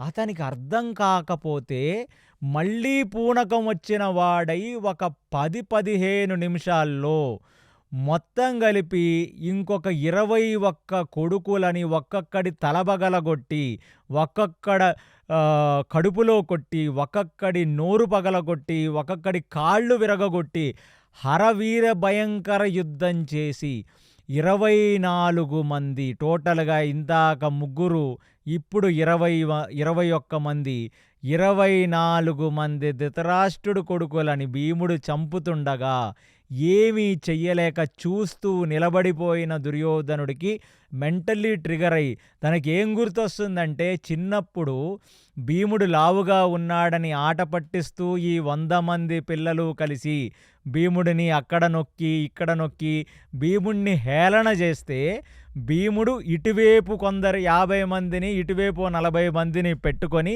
వాళ్ళ పీకలు నొక్కేసి వాళ్ళని నదుల్లో ముంచేస్తున్నట్టు, దాని తర్వాత వాళ్ళందరూ కూడా చెట్టు మీదకెక్కి పళ్ళు తీసుకుంటున్నప్పుడు భీముడు నాకొక పండివ్వమంటే ఆ భీముడు ముఖం మీద వీళ్ళు కొడితే ఆ చెట్టు మొదలు పట్టుకొని ఊపేస్తే ఆ కౌరవుల తమ్ముళ్ళు కింద పడిపోతున్నప్పుడు దుర్యోధనుడు అవి చూసే భీముడి మీద ఒక రకమైన శత్రుత్వాన్ని పెంచుకున్నాడు. నా తమ్ముళ్ళని వీడు ఇన్ని రకాలుగా హింసిస్తాడా అని పెంచుకున్నాడు కదా. అలాంటిది చిన్నప్పుడు వీళ్ళ పీకలు పట్టుకొని వాడు నీళ్లల్లో ముంచినప్పుడన్నా అనుకోలేదురా వీడి చేతిలో ఇవాళ నా తమ్ముళ్ళు చచ్చిపోతారని. మీరు అర్థం చేసుకోండి, ఇది మీ అందరికి ఒక కథ అయినా ఆ దుర్యోధనుడికి ఒక ట్రామా. ఏ తమ్ముళ్ళ కోసమైతే నేను భీముడు మీద వైర్యాన్ని పెంచుకున్నానో, ఏ తమ్ముళ్లను వీడిలా హింసిస్తే నేను ఆ భీముణ్ణి చూసి క్రోధాన్ని పెంచుకున్నాను, అలాంటి నా తమ్ముళ్ళని నా ముందు, అంటే భీముడు కూడా ఏంటంటే దుర్యోధనుడు చూస్తుండగా ఒక్కొక్కడి తలపగలగొట్టుకుంటూ ముష్టిఘాతాలతో వాడి ఛాతి మీద కొడుతూ గదతో వాడిని కొడితే తల పగిలిపోయి ఇలాగ చేస్తుంటే అది చూసి తట్టుకోలేని వాడై దుర్యోధనుడు ఒక్కసారిగా తన రథసారథిని నువ్వు వెనక్కి తీసుకువెళ్తే నేను భగదత్తుడిని పిలుచుకురావాలని చెప్పి ఆ రథసారథిని ఒక్కసారి గట్టిగా కేక వేస్తే రథసారథి రథాన్ని తిప్పి అటు నుంచి వెళ్ళగా ఇప్పుడు భగదత్తుడిని పిలిచాడు. భగదత్త, మగధ రాజ్యంలో ఉన్న రాజుని నేను పురమాయించాను. 10,000 ఏనుగులని పురమాయిస్తే 10,000 ఏనుగులు మగధరాజు కలిసి భీముడిని నిగ్రహించలేకపోయారు. ఇవాళ భీముడునే టార్గెట్ చేసి నేను ఎంత ప్రయత్నించినా నా 24 మంది తమ్ముళ్ళని నేను పోగొట్టుకున్నాను. భగదత్త, మరణమా ఇవాళ విజయమో తేల్చుకో, నువ్వు నాకు భీముడు శవం కావాలి, ఎట్టి పరిస్థితుల్లో నువ్వు వెళ్ళవలసినది అని భగదత్తుడిని పంపిస్తే, భగదత్తుడెవరంటే నరకాసురుడు యొక్క కొడుకు, ప్రాగ్జ్యోతిష్యపురం రాజు. ఆయనకున్న ప్రత్యేక వైభవం ఏమిటంటే ఆయన దగ్గర కురుక్షేత్ర రణరంగంలో అన్నిటికంటే పెద్దగా ఉండే ఒక ఏనుగుంటుంది. ఆ ఏనుగు పేరు సుప్రతీక. ఆ ఏనుగు యొక్క విశేషమేమిటంటే, భగదత్తుడు యుద్ధం చేస్తే ఏనుగు కూడా భగదత్తుడితో యుద్ధం చేస్తది. అంటే భగదత్తుడు ఏనుగు మీద ముందుకు వెళుతుంటే ఆ ఏనుగు ఇటువైపు తొండంతో ఒకణ్ణి, అటువైపు తొండంతో ఒకణ్ణి, కొందరిని తన కాళ్లతో దించేసి ఆ సుప్రతీక ఆ ఏనుక్కి దంతాలెంత పెద్దవంటే అది చాలా పొడుగ్గా ఉంటాయి. ఏదో మ్యామూత్ అని మీరు చూసినట్లుగా మీ జురాసిక్ పార్కులో పూర్వం ఉండే ఏనుగుల్లాగా ఉంటే, అసలా ఏనుగు ముందుకొస్తేనే ఆ కొచ్చటి తన యొక్క దంతాలతో ఆ పక్కన ఉన్న ఏనుగులని, ఆ ముందొస్తున్న గుర్రాలను కూడా తను ఇసిరేస్తుంటుంది. అంటే పైనుంచి భగదత్తుడు యుద్ధం చేస్తే కింద నుంచి ఏనుగు యుద్ధం చేస్తది. అలాంటి ఒక ఏనుగు మీద ఎక్కిన భగదత్తుడు ఇప్పుడెప్పుడైతే రారాజు కళ్ళల్లో ఆ ఎరుపెక్కిన క్రోధాన్ని చూసి 24 మంది సైనికులు, 24 మంది తమ్ముళ్ళు చనిపోయారో, ఆ భగదత్తుడు తన ఏనుగుని, ఏనుగ సమూహాన్ని తీసుకొని భూమి మీద నించున్న ఈ యొక్క భీముడి మీదకి వస్తుంటే, అప్పుడు వరకు భీకర యుద్ధం చేసిన ఘటోత్కచుడు ఆలంబూషుడు అలిసిపోయేటట్టుగా, ఆలంబూషుడు యొక్క రాక్షస సైన్యమంతా బాగా చిందరవందరైపోయి అలిసిపోయేటట్టుగా ఉన్న తరుణం చూసుకొని, అంటే ఒక గ్యాప్ తీసుకొని, ఇప్పుడు ఈ ఘటోత్కచుడు ఆ సుప్రతీక అంటే భగదత్తుడు యొక్క ఏనుగు ముందుకు వెళ్ళి అతను నించున్నాడు. ఏనుగు ఆ ఘటోత్కచుడిని తన తొండంతో తీసి ఇసిరేయాలని అనుకుంటున్న తరంలో మాయమైపోతాడు. మళ్ళీ ఏనుగుకి కుడివైపు వస్తాడు. మళ్ళీ ఆ ఏనుగు అయ్యే లోపల మాయమైపోతాడు. అసలు ఇది చూస్తే ఒక్క నిమిషం ఏనుగుకి అర్థం కాదు, ఇదేమిటిది, మనుషులను నేను పట్టుకోవడానికి నా తొండం అంటుంటే, ఏనుగే ఒక పశువు, దానికున్న తెలివే చిన్నది. అలాంటిది మళ్ళీ ఏనుగు ముందు ఇలాంటి జిమ్మిక్కులేస్తే అసలు ఏనుగు కన్ఫ్యూజ్ అయిపోతుంది కదా. ఏం చెయ్యాలో అర్థం కాని పరిస్థితుల్లో ఏనుగుండి ముందుకు నడవకపోతే భగదత్తుడికి అర్థం కాదు ఎందుకు ఈ ఏనుగు ముందుకు వెళ్ళట్లేదని. అలాంటిదిగా భగదత్తుడు ఏం చేస్తాడంటే, ఏనుగు ముందుకు వెళ్ళట్లేదు కాబట్టి ఆ పైనుంచి భీముడి వైపుకు యుద్ధ పరంపరగా బాణాలేసేద్దాం అని మళ్ళీ భీముడి వైపుకి బాణ పరంపర వేసేస్తుంటే, మళ్ళీ భూమి మీద నించోని యుద్ధం చేస్తున్న భీముడు తన కవచాన్ని అడ్డం పెట్టుకొని తన గదను తీసుకొని మళ్ళీ పరిగెత్తుకుంటూ వెళ్ళి తన యొక్క రథం మీద కూర్చుంటాడు. అసలు ఇదంతా చూస్తున్న సాత్యకికి, అభిమన్యుడికి, దృష్టద్యుమ్నుడికి ఒక కనుల పండగ. ఒక వ్యక్తి అసలు రథం దిగి యుద్ధం చేస్తే ఇంతమంది చచ్చిపోతారు. భీముడు రథం మీద ఉంటే తక్కువ మందిని చంపుతాడు. భీముడు రథం దిగితే అక్కడ పెద్ద మారణ హోమం జరుగుద్ది. కాబట్టి ఇక నా తండ్రికి నేను కొంచెం ఉపశమనం కల్పించవలసినది అని అనుకొని ఘటోత్కచుడు ఇంకొంచెం రాక్షస సేనని తీసుకొని ఆ భగదత్తుడు యొక్క సైన్యం మీదకి తన రాక్షస సమూహాన్ని పంపిస్తే, ఇప్పుడు భగదత్తుడు మళ్ళీ భీకరమైన బాణాలు భీముడి మీదకు వేస్తుంటే, భీముడు అలిసిపోయి, అంటే కిందకు దిగి పరిగెత్తింత మందిని చంపిన వాడికి మళ్ళీ కొంచెం ఎనర్జీ కావాలి, అలిసిపోయిన వాడై కూర్చుంటే మళ్ళీ భగదత్తుడి యొక్క బాణ పరంపరకి భీముడు లేచి పైన రథం మీద నిలబడలేనివాడై తన కవచాన్ని అడ్డం పెట్టుకొని అలా కూర్చుండిపోయాడనే సంగతి ఈ ఘటోత్కచుడు చూస్తున్నాడు. ఇప్పుడు ఈ ఘటోత్కచుడికి తన తండ్రి కొంచెం బాధపడితే చూసే మనస్తత్వం లేదు. ఇక ఏమనుకున్నాడంటే, తన మాయా తనంతో, తన యొక్క మ్యాజిక్తో ఒక 10 భగదత్తుడు ఏనుగైన సుప్రతీక లాంటి ఒక మాయా ఏనుగుల్ని క్రియేట్ చేశాడు. ఆ ఏనుగులు 10 ఏనుగులు ఈ ఏనుగులాగే కనబడుతూ పెద్ద పెద్ద దంతాలతో దూసుకుంటూ భగదత్తుడి వైపుకి వస్తున్నాయి. భగదత్తుడికి తెలిసి ఇవి మాయా ఏనుగులని. ఏనుగుకి ఎలా తెలుస్తుంది ఇది మాయా ఏనుగులని? ఆ ఏనుగు చూసి అది ఒక దగ్గర నిలబడకుండా అటు ఇటు పరిగెడుతుంటే భగదత్తుడు ఫోకస్ చేసి యుద్ధం చేయలేకపోతున్నాడు. ఆ ఏనుగులు ఒక్కసారిగా పరిగెత్తుకుంటూ సుప్రతీక ఈ భగదత్తుడు ఏనుగు మీదకెళ్తే ఆ ఏనుగు కూడా క్రోధంతో ఒక్కసారిగా ఆ అరుపులు అరుస్తూ ఏనుగు తను పైకి కాళ్ల మీద లెగిసి ఆ అరుపులతో తన తొండంతో ఈ ఏనుగులని కొడదామని అనుకుంటున్న టైంలో ఆ ఏనుగులు పరిగెత్తుకుంటూ వచ్చి ఆ భగదత్తుడిలోకి, ఆ ఏనుగుల్లోకి మాయమైపోయాయి. ఇక భగదత్తుడికి అర్థమైంది. అమ్మా! అసలు అందరితో యుద్ధం చేయటం ఒక రకమైన కష్టం అనుకుంటే, ఈ ఘటోత్కచుడిని నిగ్రహించడం అనేది అదొక పెద్ద టాస్కు అని తిరిగి దుర్యోధనుడితో అంటున్నాడు. ఈ ఘటోత్కచుడిని నిగ్రహిస్తే తప్ప మనం భీముడిని పడగొట్టలేము అనగానే దుర్యోధనుడు అన్నాడు, ఇప్పుడు భీముడు యుద్ధం చెయ్యలేని పరిస్థితుల్లో అలిసి కూర్చున్నాడు. బాణం కరెక్ట్‌గా చూసి భీముడికి తగిలేటట్టుగా వెయ్యాల్సింది నువ్వు అనగానే, ఇక ఒక్కసారిగా ఒక షార్ప్ బాణాన్ని తీసి, ఆ కవచాన్ని తీసి భీముడు బాణమేసే గ్యాపులో ఎలా అయితే దుర్యోధనుడు ఇందాక 5 బాణాలేశాడో, ఇప్పుడు భగదత్తుడు ఒక పెద్ద బాణాన్ని భీముడి మీదకేయగానే, ఆ కవచం తీయగానే వచ్చి భీముడి ఛాతీకి మళ్ళీ తగిలింది ఆ బాణం. ఆ భీముడి ఛాతీకి తగిలి మళ్ళీ ఆ ఫ్రిక్షన్‌కి భీముడు రథం మీద కుప్పగూలాడు. ఇది వెనక్కి తిరిగి చూశాడు ఘటోత్కచుడు.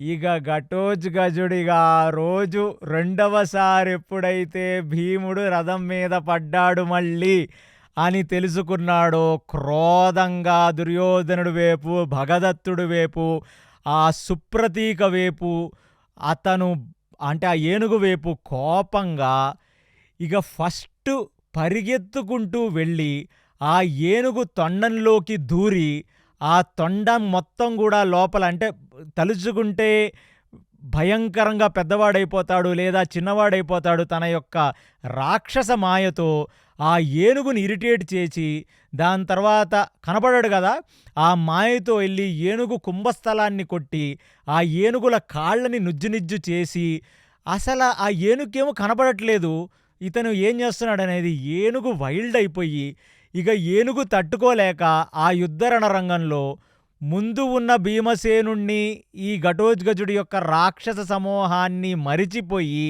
యూటర్న్ తీసుకొని కౌరవుల సేన వైపుకు వెళ్ళి, ఒక పిచ్చి ఏనుగు, మీరు సినిమాల్లో అవి చూస్తున్నట్టుగా ఒక ఏనుగుకి తను మెంటల్ వస్తే మీరు ఆ ఉత్సవాల్లో కూడా ఏనుగు ఎలా పిచ్చి పిచ్చిగా చేసి జనాల్లోకి పరిగెడుతుందో, ఆ ఏనుగు అలా పిచ్చెక్కి అంటే దాన్ని హింసించాడు ఘటోత్కచుడు. ఇక అది కూడా అది కన్ఫ్యూజ్ అయింది ఏనుగు. ఇక పిచ్చెక్కి కనపడ్డ ఏనుగుని పొడి చేస్తూ, కనపడ్డ గుర్రాన్ని పొడి చేస్తూ, భటుల మీద తొక్కేస్తూ కౌరవులలోకి వెళ్ళిపోయింది ఆ ఏనుగు. ఈ భగదత్తుడు దాన్ని కంట్రోల్ చేయడానికి దాన్ని కాలుతో నొక్కి, దాన్ని అంకుశంతో నొక్కి, దాన్ని ఎన్ని చేస్తున్నా ఇక ఆ భగదత్తుడు దాన్ని కంట్రోల్ చెయ్యలేక, ఇదేం దరిద్రం రా బాబు, మన ఏనుగు మన సైనికుల మీదకే వెళ్ళిపోయి వాళ్ళని నుజ్జు కింద తొక్కేస్తుంది. ఆ ఏనుగు చేసిన బీభత్సంలోనే చాలా మంది కౌరవ సేన చచ్చిపోయారంట. ఇక సెల్ఫ్ గోల్ కొట్టుకున్నట్టు అయింది వాళ్ళకి. ఇక ఆయనకు అర్థమైంది, నా తండ్రిని కొడతారా మీరు, నా తండ్రిని వాళ్ళ రెండోసారి చూశాను. ఒకసారి దుర్యోధనుడు కొట్టాడు, ఓసారి భగదత్త నువ్వు కొట్టావా, నీకుందిరా నీకు సినిమా, ముందుంది క్రొకడైల్ ఫెస్టివల్ నీకు భగదత్త అని చెప్పి, ఆ రోజు ఘటోత్కచుడు చేసిన యుద్ధం అది మామూలు యుద్ధం కాగా, అసలు ఘటోత్కచుడిని నిగ్రహించడం ఏమిటో అర్థం కాని దుర్యోధనుడు, ఇక నువ్వు చేసిన యుద్ధం చాలు అర్జునుడితో, ఇవాళ మొత్తం మేము ఇక్కడ ఇంత పెద్ద యుద్ధం చేస్తుంటే అక్కడ కూర్చొని ఆ అర్జునుడు ఒక బాణం, నువ్వు ఒక బాణం, నువ్వు 4 బాణాలు, అర్జున బాణం, మీరు టెస్ట్ మ్యాచ్ ఆడింది చాలు, నా తమ్ముళ్ళు చచ్చారు, మీరు ఏం చేస్తున్నారయ్యా ద్రోణాచార్య, భీష్మాచార్య, మీరు వచ్చి ఇక్కడ నిగ్రహించవలసినది అని అడిగితే, ఇక భీష్ముడు అర్జునుడితో గ్యాప్ మ్యాన్, ఇక్కడ ఒక టైం కావాలి, అసలు అంటే ముందు వాళ్ళు వెనక వైపుకి వెళ్ళి అర్జునుడితో యుద్ధం చేస్తున్నారు కదా, ముందు ఇంత బీభత్సం జరిగింది. ఇదంతా చూచి అసలు భీష్ముడు అన్నాడు, Arjuna now we need some time, మీరు అక్కడే ఉండవలసినది, నేను మళ్ళీ వచ్చి యుద్ధం చేస్తానని. ఘటోత్కచుడిని నిగ్రహించడానికి ద్రోణాచార్యుడు, భీష్మాచార్యులు వస్తే, ద్రోణాచార్య, భీష్మాచార్య, అశ్వత్థామ, కృతవర్మ, శల్యుడు వీళ్ళందరూ కలిసి ఒక తమాషా చూస్తుంటే, అతను ఇలాగ పెరిగిపోవటం, పైకి ఎక్స్పాండ్ అయిపోవటం, అలాగ కౌరవసేన మీద పడిపోవటం. ఇప్పుడు ఇక ఈ ఘటోత్కచుడికి పిచ్చొచ్చింది. వీళ్ళంతా రాక్షస సమూహం కదా, వింతగా ఉంటారు. చేతులతో కనపడ్డ మనిషిని ఇలా పట్టుకొని మాంసపు ముద్దలుగా చేసేసి, ఆ ముద్దలను భూమికేసి కొడుతూ, అతను దూసుకుపోతూ, బాణాలు భయంకరంగా వేసేస్తే మాయమైపోతూ, అసలు అది చేస్తున్నది చూసి భీముడు ఎంత ఆనందించాడో, నాయనా అసలు నీ తల్లి హిడింబి ఈ యుద్ధాన్ని చూస్తే ఆమె ఎంత మురిసిపోతుందిరా, అసలు మేమందరం చేసే యుద్ధం ఒకెత్తైతే ఈ ఘటోత్కచుడు చేసే యుద్ధం ఒకెత్తు.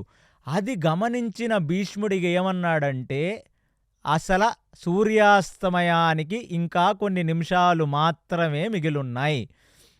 ఇలా కొన్ని నిమిషాలు మిగిలున్నాయి. ఇప్పుడే ఈ యుద్ధం ఆపేయాలి. అంటే సూర్యాస్తమయం వస్తున్నగా శంఖనాదం ఊదటం కాదు. ఆ సూర్యాస్తమయంకి ముందే యుద్ధాన్ని ఆపాలి. ఎందుకంటే అస్తమయం అయితే ఘటోత్కచుడి శక్తి 100 రెట్లు పెరుగుతుంది. వీడిప్పుడే ఇలా ఉన్నాడంటే అంటే ఘటోత్కచుడు పొద్దున లేజీగుంటాడు. మత్తు తిన్న ఈవినింగ్ పాములాగుంటాడు. మీకు ఎలా అయితే పొద్దున మీరు యాక్టివ్‌గా ఉంటారో, మీకు రోజు ముందుకు గడిచే కొద్దీ ఇప్పుడు భీముడు ఏం జరిగింది? ఆయన కింద పడి యుద్ధం చేసి అలిసిపోయి రథం మీద కూర్చుంటే వీళ్ళేదో కొట్టడానికి ప్రయత్నిస్తున్నారు కదా! అంటే అందరూ మనుషుల శక్తి తగ్గుతున్న టైంకి అసుర సంధ్య వేళ అసుర శక్తి పెరుగుద్ది. కాబట్టి ద్రోణాచార్యుడికి చెప్పాడు, నాయనా ఘటోత్కచుడిని ఇక నిగ్రహించలేం. కాబట్టి ఫుల్ ఫామ్‌కొచ్చేస్తున్నాడు. వాడు ఫామ్‌కొస్తున్నాడు. అందులోనూ 2 సార్లు ట్రిగ్గర్ అయ్యాడు. తండ్రిని కొడితే వాడు ఊరుకుంటాడా? రెండోసారి కొట్టడం చాలా తప్పు. అంటే భీముడిని కొట్టకూడదు. భీముడిని చంపేయాలి. అంతేగాని మధ్యలో కొట్టి పడిపోతే మాత్రం వీడికి మెంటలొస్తది. ఘటోత్కచుడికి. ఇక వీడు చేస్తున్న యుద్ధాన్ని మనం ఆపలేము అని చెప్పి ముందు అశ్వత్థామకు చెప్పాడు, నువ్వు ఆ భగదత్తుడి యొక్క ఏనుగుని, ఆ భగదత్తుడిని ముందు ఇక్కడి నుంచి బయటికి పొమ్మనంటే భగదత్తుడు ఇంకా దాన్ని ఏనుగుని కంట్రోల్ చేసుకుంటూ ముందు ఈ అర్ధచంద్రాకార వ్యూహం నుంచి ఆయన బయటికి వెళ్ళిపోయాడు ఏనుగుతో. అంటే ఆ ఏనుగుని అంత గాయపరిచాడు కదా, అసలు ఏం చేయాలో అర్థం కాని ఒక మతిస్థిమితం లేని ఏనుగ్గా, ఒక పిచ్చి ఏనుగ్గా తయారైంది. అసలు భగదత్తుడు యుద్ధానికి వచ్చి పాండవులను చంపిన దానికంటే ఆ ఏనుగు చేసిన రచ్చే ఎక్కువ ఉంది వాళ్ళ యుద్ధంలో. కాబట్టి భగదత్తుడు బయటికి పోయాడు. ఇక శంఖానాదం పూరిస్తూ దృష్టద్యుమ్నుడితో చెప్తున్నాడు, ఇక ఇవాల్టికి గేమ్ అయిపోయింది, రేపు కలుసుకుందాం అని భీష్ముడు లేచి కొన్ని క్షణాల ముందే ఆ యుద్ధం యొక్క తన యొక్క శంఖాన్ని పూరించి ఆ రోజు యుద్ధాన్ని ఆపించాడు అక్కడ. ఆపగానే ఇక ఘటోత్కచుడు ఆగకుండా వీడి మీద వాడి మీద కాళ్ళేసి తొక్కుతుంటే దృష్టద్యుమ్నుడు భీముడు కలిసి, నాయన ఒక్కసారి శంఖం ఊదిన తర్వాత నువ్వు నీ ఫామ్ని ఉపసంహరించుకొని నార్మల్ మనిషి రూపంలోకి నువ్వు చేరి నువ్వు వచ్చి ఇటువైపు నించోవలసినది, ఇక యుద్ధం ఆగింది అని గట్టిగా మందలిస్తే ఆ భీముడి చేత కంట్రోల్ కాబడ్డ ఘటోత్కచుడు వచ్చి భీముడి వెనకాల చేతులు కట్టుకొని నించున్నాడు. అలా భీముడు ఘటోత్కచుడు చేసిన బీభత్సాన్ని చూస్తూ భీష్ముడు ఒక నవ్వు నవ్వాడు. ఏం మనుషులు రా మీరు! ఎందుకంటే ఆయన పాపం అక్కడ అర్జునుడితో యుద్ధం చేసి ముందుకు వచ్చి చూసేసరికే ద్రోణాచార్యుడికి భీష్మాచార్యులకి రథచక్రాలు రక్తంలోంచి వెళ్లే పరిస్థితి అది.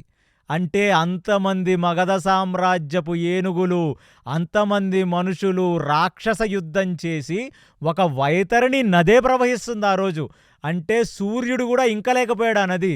రేపొద్దున యుద్ధానికి అసలు గ్రౌండ్ క్లియరెన్స్ చెయ్యాలంటే అంత రక్తాన్ని, అంత మాంసపు ముద్దల్ని క్లీన్ చేయాలి. ఆ భీముణ్ణి చూసి, ఏమి పరాక్రమం రా నాయనా, నువ్వు కింద దిగి యుద్ధం చేస్తే కొన్ని లక్షల మందిని ఒక చేత్తో చంపగలిగిన నైపుణ్యం నీది, నీకు తోడైన నీ కొడుక్కి, మీ ఇద్దరికి ఒక శతకోటి దండాలరా నాయనా అని చెప్పి భీష్ముడు ద్రోణాచార్యుడు చెప్తూ ఉండగా వాళ్ళ యుద్ధాన్ని చూచి అర్జునుడు దృష్టద్యుమ్నుడు కలిసి ఇవాళ మ్యాన్ ఆఫ్ ద మ్యాచ్గా ఎవరిని ప్రకటించారు అంటే ఇటువైపు అభిమన్యుణ్ణి, అటువైపు ఘటోత్కచుడిని మ్యాన్ ఆఫ్ ద మ్యాచ్గా ప్రకటించారంటే ఎప్పుడూ అర్జునుడి చేతనో భీముడి చేతనో ఈ కౌరవసేన నిగ్రహింపబడేది. 4వ రోజు యుద్ధంలో చక్రవ్యూహాన్ని భేదించి లోపలికెళ్ళిన అభిమన్యుడు దృష్టద్యుమ్నుడు చేసిన యుద్ధం ఒక ఎత్తైతే, ఆఖరిగా అసలు కౌరవులలో భగదత్తుడిలో ఒక వణుకు పుట్టించిన వాడు ఘటోత్కచుడు. కాబట్టి మీరంతా అర్థం చేసుకోవలసినది ఏమిటంటే, అసల ఒక పులికి పులిపిల్ల పుట్టినట్టు, సింహానికి సింహం పిల్ల పుట్టినట్టు, మరి అర్జునుడికి పుట్టిన అభిమన్యుడు, భీముడికి పుట్టిన ఘటోత్కచుడిలో ఏమైనా పరాక్రమం తక్కువ ఉంటుందా? విపరీతమైన పరాక్రమం వాళ్ళకి ఉండకపోగా, అదే కాకుండా అసలు వాళ్ళు ధర్మానికి నిలబడి కృష్ణుడికి యుద్ధం చేస్తున్నారు కాబట్టి అసలు వాళ్ళకొచ్చే ఒక ఎనర్జీ లెవెలే డిఫరెంట్. అందుకే వాళ్ళు ఎప్పుడు ఎనర్జీ తగ్గినా ప్రీణయామో వాసుదేవం, ఆ వాసుదేవుణ్ణి గుర్తు ఎరిగి వాళ్ళుంటే ఇక ఈ ఈ శంఖనాదాలన్నీ అయిపోయిన వెంటనే ఆ ముందుకు వచ్చిన కృష్ణుడు అక్కడ జరిగిన మారణ హోమం, అక్కడ నేల మీద ఉన్న ఆ రక్తపు మడుగు, అక్కడ ఉన్న మాంసపు ముద్దలని చూసి దృష్టద్యుమ్నుడితో అంటున్నాడు, అబ్బా ఏమి చేశారయ్యా పాండవుల వైపు వాళ్ళ అభిమన్యుడు, ఘటోత్కచుడు, అర్జునుడు కొంచెం వీరిని చూసి నేర్చుకుంటే బాగుంటుందేమో అని అంటున్నట్టుగా ఇవాళ ఆ యుద్ధం కంప్లీట్ అయ్యింది. కానీ అసలైన మిస్టరీ ఇప్పుడే మొదలవుతుంది. ఏమిటా మిస్టరీ అంటే, తన తమ్ముళ్ళు 24 మంది చనిపోయారండి వాళ్ళ దుర్యోధనుడికి. Big loss. అసలు దుర్యోధనుడు మానసిక పరిస్థితి ఎలా ఉంటుంది? ఇవాళ క్యాంపులోకెళ్ళిన ద్రోణాచార్యుడిని, భీష్ముడిని, వేసుకుంటాడేమో. ఆ ద్రోణాచార్యుడిని, భీష్ముడిని, కృపాచార్యులని ఇవాళ ఒక దుర్యోధనుడు ఇంకెన్ని మాటలు అంటాడు, ఎంత హెరాస్ చేస్తాడో మనం ఇక నెక్స్ట్ పాడ్కాస్ట్లో చూసుకుందాం. సర్వం శ్రీకృష్ణార్పణమస్తు. ప్రీణయామో వాసుదేవం. హరే కృష్ణ. హరే కృష్ణ. ఈరోజు ఎపిసోడ్ అదర్స్ కదండి, చాలా బాగుండింది. భీముడు స్టార్టింగ్ నుంచి ఎండ్ వరకు క్లారిటీ ఉంది. భీముడిలో కన్ఫ్యూషన్ అనేది లేదు. తన పరాక్రమం ప్రతిరోజు చూపిస్తూనే ఉన్నారు. అభిమన్యు చోటా ప్యాకెట్ బడా ధమాకా, చిన్న వయసులోనే ఎంతో బాగా యుద్ధం చేస్తున్నాడు. ఈరోజు హీరోస్ ఆఫ్ ద మ్యాచ్ అని చూస్తే ఘటోత్కచ ఇంకా అభిమన్యుడు. పులికి పుట్టింది పిల్లవుతుందా అండి? వీళ్ళిద్దరూ అంతే. ఈరోజు షాక్ కౌరవులకి, ఎస్పెషలీ దుర్యోధన. 24 కౌరవ తమ్ముళ్ళని కోల్పోయిన దుర్యోధనుడికి పెద్ద లాస్ కదా, పెద్ద ట్రామాకి గురి అయి ఉంటాడు. ఇంకా నెక్స్ట్ ఏం జరగబోతుంది? Stay tune to KC talks. Hare Krishna.